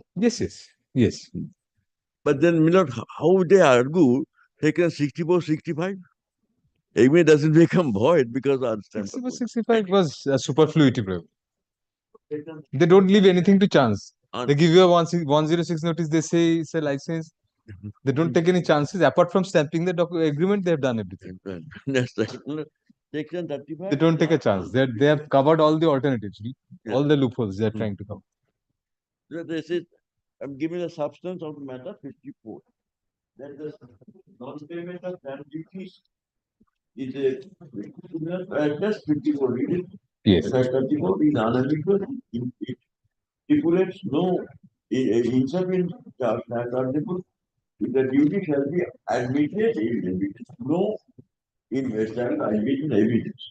The term admitted in evidence refers to the admissibility of the instrument. Subsection 2, section 42, 2 states that an instrument in respect of which stamp duties is paid and which is endorsed on such will be admissible evidence. The effect of not paying duty or not paying an inadequate amount renders an instrument inadmissible and not void. Non-stamping or improper stamping does not result in the instrument becoming invalid. The Stamp Act does not render such an instrument in void. The non-payment of stamp duties is accurately characterized as a curable defect. Stamp Act itself provides for the manner in which the defect may be cured and sets out the detailed procedure for it. It bears mentioning that there is no procedure by which a void agreement can be cured. Mr. Mitra, there is a disturbing feature in the Stamp Act. Section 36 is there. The difficulty is none of these judgments, might have been considered. I have missed out. They don't consider the effect of 36. 36 makes it waivable. Not only curable, but it can be waivable. But because of 36. But if something is waivable, Mr. Mitra, like Section 8 of the 1996 Act, if you don't file a proper application under Section 8 and you submit to the jurisdiction of the civil court, then Section 8 does not have any effect. In spite of an arbitration agreement, you can proceed with this suit merrily. Similarly, if the admissibility point is waived at the initial juncture under Section 36, then the document, the admissibility question cannot be raised at a subsequent point of time. So therefore, why shouldn't it be looked into by the court also without the defect being cured? That aspect has not been considered. That's a disturbing feature in my mind regarding all these judgments. 36 effect has not been taken into consideration. But a better case, maybe someone will consider. It is waivable. If it's waivable, then in the same proceedings, not in not another only proceeding. curable is different from waivable. Curable by impounding and waivable. If the defendant does not take that point at all, That's right. And then absolutely that correct. document goes in. It is inadmissible evidence, but it is Section curable. 33, 35 and 36 have to be read together. That has to be read together in some judgment of the... It is stamp act, doesn't, so much attention is given to that. Yes. Curable defect. 33 It and is 35 a are... waivable defect. Well, waivable. A party Yes. can show. But then court again says it is waived, but it is obligation cast upon the court. Court, yes. So you have It to is have a harmonious another construction view. somewhere. Cast a vote. Parties cannot by consent create jurisdiction of court. So, my lord, what my lord has observed is absolutely so.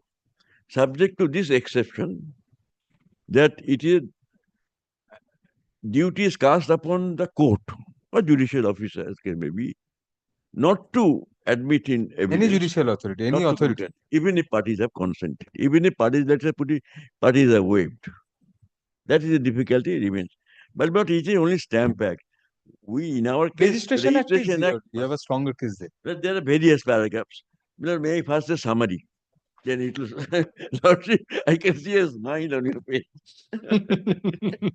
Please come to me, Lord. No, Mr. Actually, we are hate to, I mean, cut counsel like you, senior counsel like you short. But we also learn from you.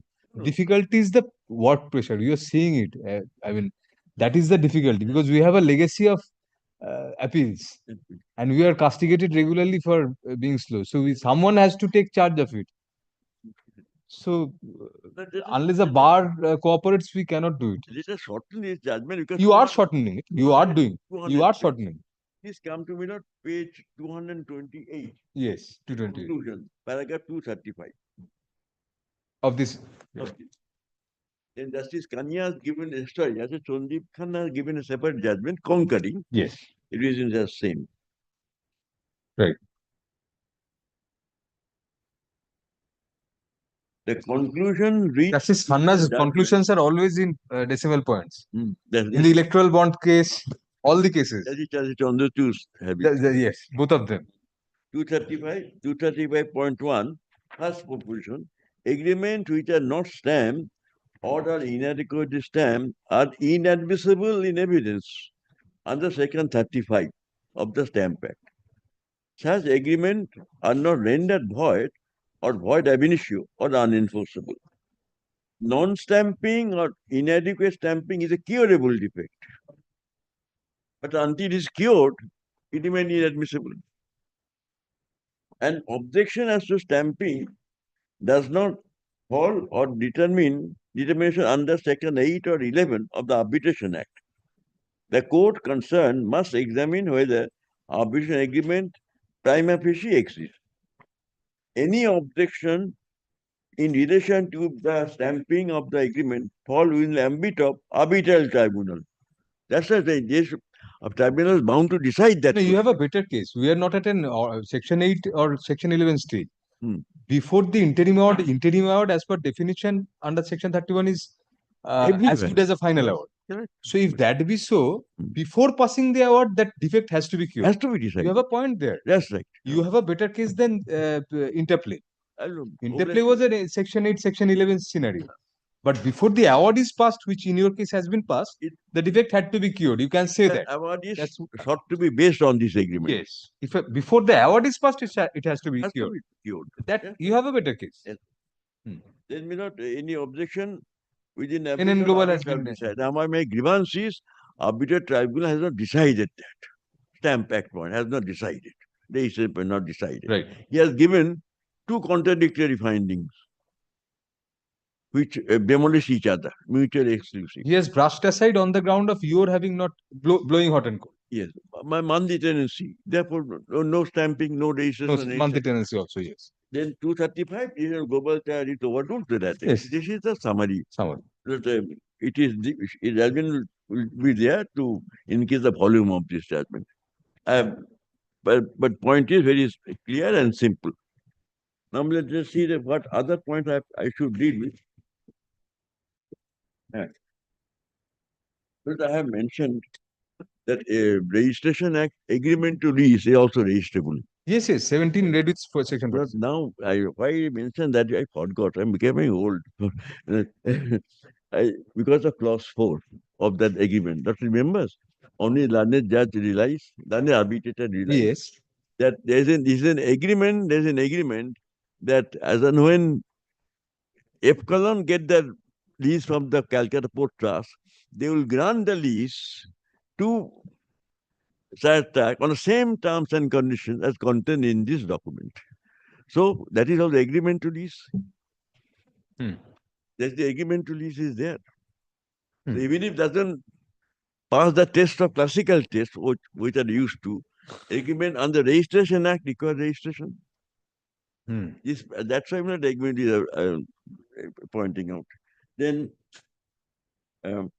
admittability, the judgment have cited me not already that its prohibition is upon the court or the arbitrator. I need not. Other views of the arbitrator. Now let us see the judgment of division bench. I'll try to cut that judgment short. There is. Which volume should you look into, Mr. Mitra? No, which volume? This is not another volume, page 121 of volume 1. Then upon reading it, I should decide how far it was relevant at all.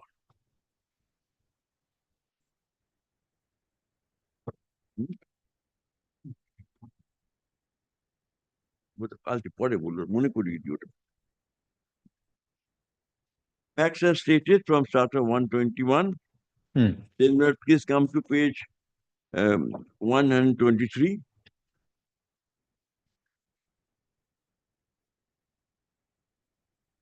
Similar, middle, warning orders passed. By an order dated 16 January 1998, this court accepted the offer of the respondent, Epsilon Limited, of rupees 50 lakhs for purchase of the assets of the company in liquidation. Having regard to an agreement made by Epsilon with the workmen of the company in liquidation to re-employ the workmen. That's what representative made to court. And when they're getting the order, they already given the agreement and position to us. United Bank of India filed an appeal against that order. Then, by a judgment order, this censor division bench of this court, comprising Lordship Justice Covid and other, were confirmed the sale. On consideration of the fact that Epsilon was going to run the factory and re-employ its workers, the division bench observed that it was desirable that Calcutta Port Trust should grant a fresh lease of the said premises in favor of Epsilon, since the earlier lease had expired in the meantime. Mentioned in the order very clearly. Epsilon had an application for modification, nominee, etc. Then, kindly order dated, court modified the order. Please, last paragraph. Some relevant portion of the order of 1st December 2004 extracted below. While considering the matter, we cannot lose sight of the fact the applicant herein purchased the assets of the company liquidation with the intention of running the company as a going concern as to provide employment in the workmen of said company. Court was duped. That is why on this ground, that's Pavida, you said, is the hotel misrepresentation. It is with such objective in mind, we find we had requested Calcutta Port Trust to grant a fresh lease of mutually agreed terms and conditions of the applicant, despite the fact that said property has been kept out of purview of the auction sale. The only question we really concerned with now is whether fresh lease should be granted on the basis of rates as existing according to or not. Go there. Instead of the next paragraph. Instead of the employees, you came in. Larger interest, Physically larger and financially larger. Larger interest of workmen and industry, they have been directed. Then please turn the page. What Supreme Court says ultimately. Yes. Calcutta 126, Calcutta Port Trust filed a SLP between the etc. and the Supreme Court appeal 1st December 2004. Special petition was disposed of the 26 December 2004. Social justice demands that the lease in respect of factory premises be renewed by the Port Trust in favor of respondent number 1 so that operation of the factory thereof can be commenced. Date is 26 December 2004 and date of the agreement under by which the party position in our favor is 26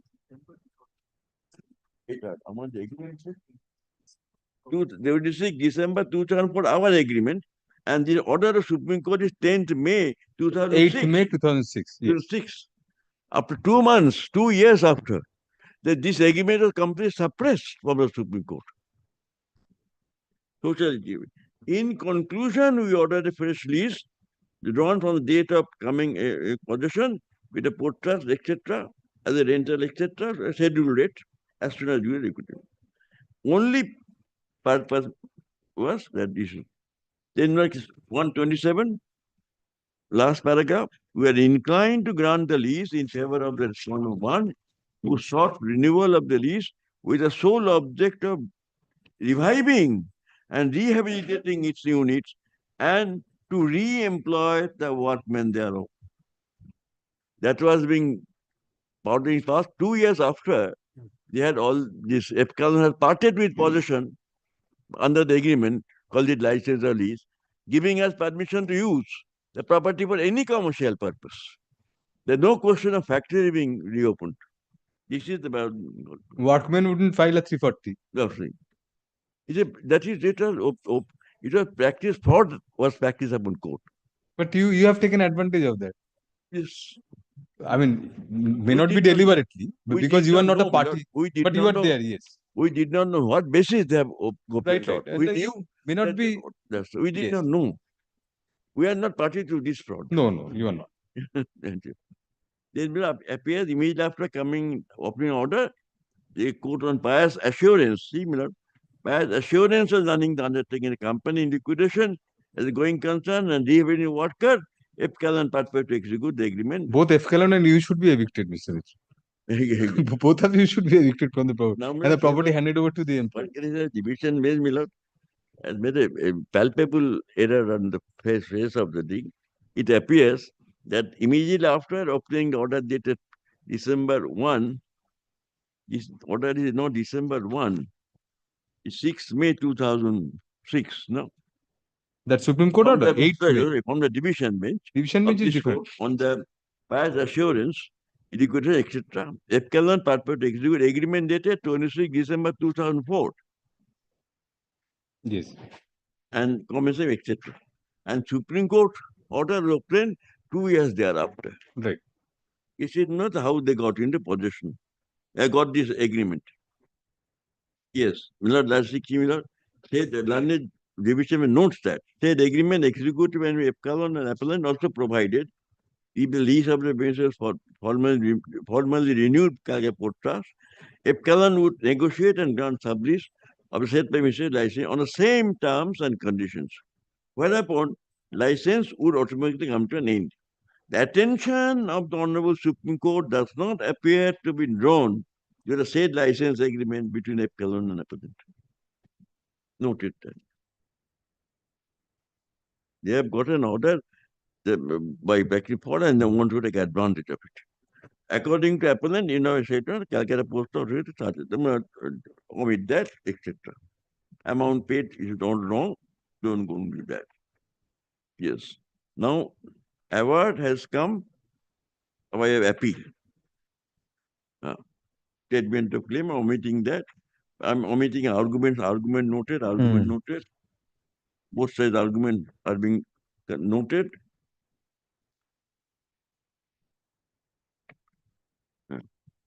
Kindly come to page 170, the last paragraph.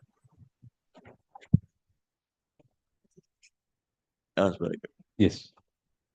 The learned arbitrator arrived at the finding, and rightly, that since the said premises belong to Kolkata Port Trust, Epsilon could not earn any rent or license fee in respect to property from the appellant. The finding that Epsilon was only an interloper in respect of said premises at the material time was also not liable to interference under Section 34. Interloper upheld the division bench. This fact noted. Then Milord, can you see found, etc. Please come to 172. The arbitrator, what he has held. This is the part, Milord, in my submission, the Bishop Rai Chaudhary overstepped. First part was all right. Last paragraph, page 172. On finding that the appellant had been induced to pay 1,51,44,000 under a void agreement, learned arbitrator held that the amount was of with that amount liable to be refunded by Epsilon to appellant along with interest 15%. Claim of the appellant to compound interest was payable to Calcutta Port. This is what found. This part of the award was wrong. That's why Justice Commission said partially modified.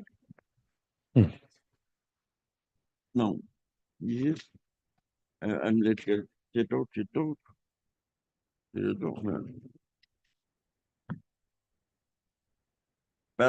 Page 174. Yes. 174. We do not agree with the most of the reasons recorded by the learned court below for setting aside of the award. However, it does not permit the consent of the court, this is the point, to sustain an award which in effect and substance allows the appellant who had no right whatsoever to the said premises to remain in occupation of the premises without payment of any occupation charges. If, as rightly held by learned arbitrator, Epsilon had no right to license out the premises, rightly held, appellant who had been inducted into premises had no right to in occupation of the said premises. So, as you said, both of you should be evicted. But you may have a point, Mr. Mitra, that Epsilon cannot take advantage of this because they are seeking your eviction, first possession from you, basically. So, if you are evicted, they will get the possession, but this judgment holds none of you can ought to remain in possession. And that has been adverted. So, maybe inter se you don't have a, they don't have a good case. Adverted to by the judge, this judgment. So, can you see last paragraph, page 174? If we are going to. It is a fundamental principle law and enacted in Section 64 that the party rescinding a void agreement obliged to restore the benefits. I am not rescinding. Even if a contract were ab initio void, all benefits thereunder would have to be restored. The appellant was obliged to pay occupation charges for the period during which appellant was in occupation, if not to Epsilon, at least to Calcutta Port Trust. That's what my daughter was saying. Yes. That is the observation of the learned division bench. And this has, if not to us, Epsilon, to the owner, that has been omitted in the judgment. Then mercy award portion below. And in any event, Mr. Mitra, this was section 34. So, not a section 96 first appeal. No. So, court could not go beyond. Section 37. Had to set aside only. Section 30, yes. So, whatever findings were observed, court could not go one step further and modify or pass any further direction. I'm not saying so. Because so, it holds against them also. I mean, but Lordship is not sitting at the court of appeal against neither with those judges. I mean, that bench. So, I finished this judgment. Last part, what they said. The award is, in our view, patently illegal insofar as the award allows appellant to remain in premises, enjoy the premises, and carry on business without being saddled with the obligation. That part is insofar as. Now remember Justice Convention's order, they partially set aside. The impugned award is unconscionable and thus against public interest.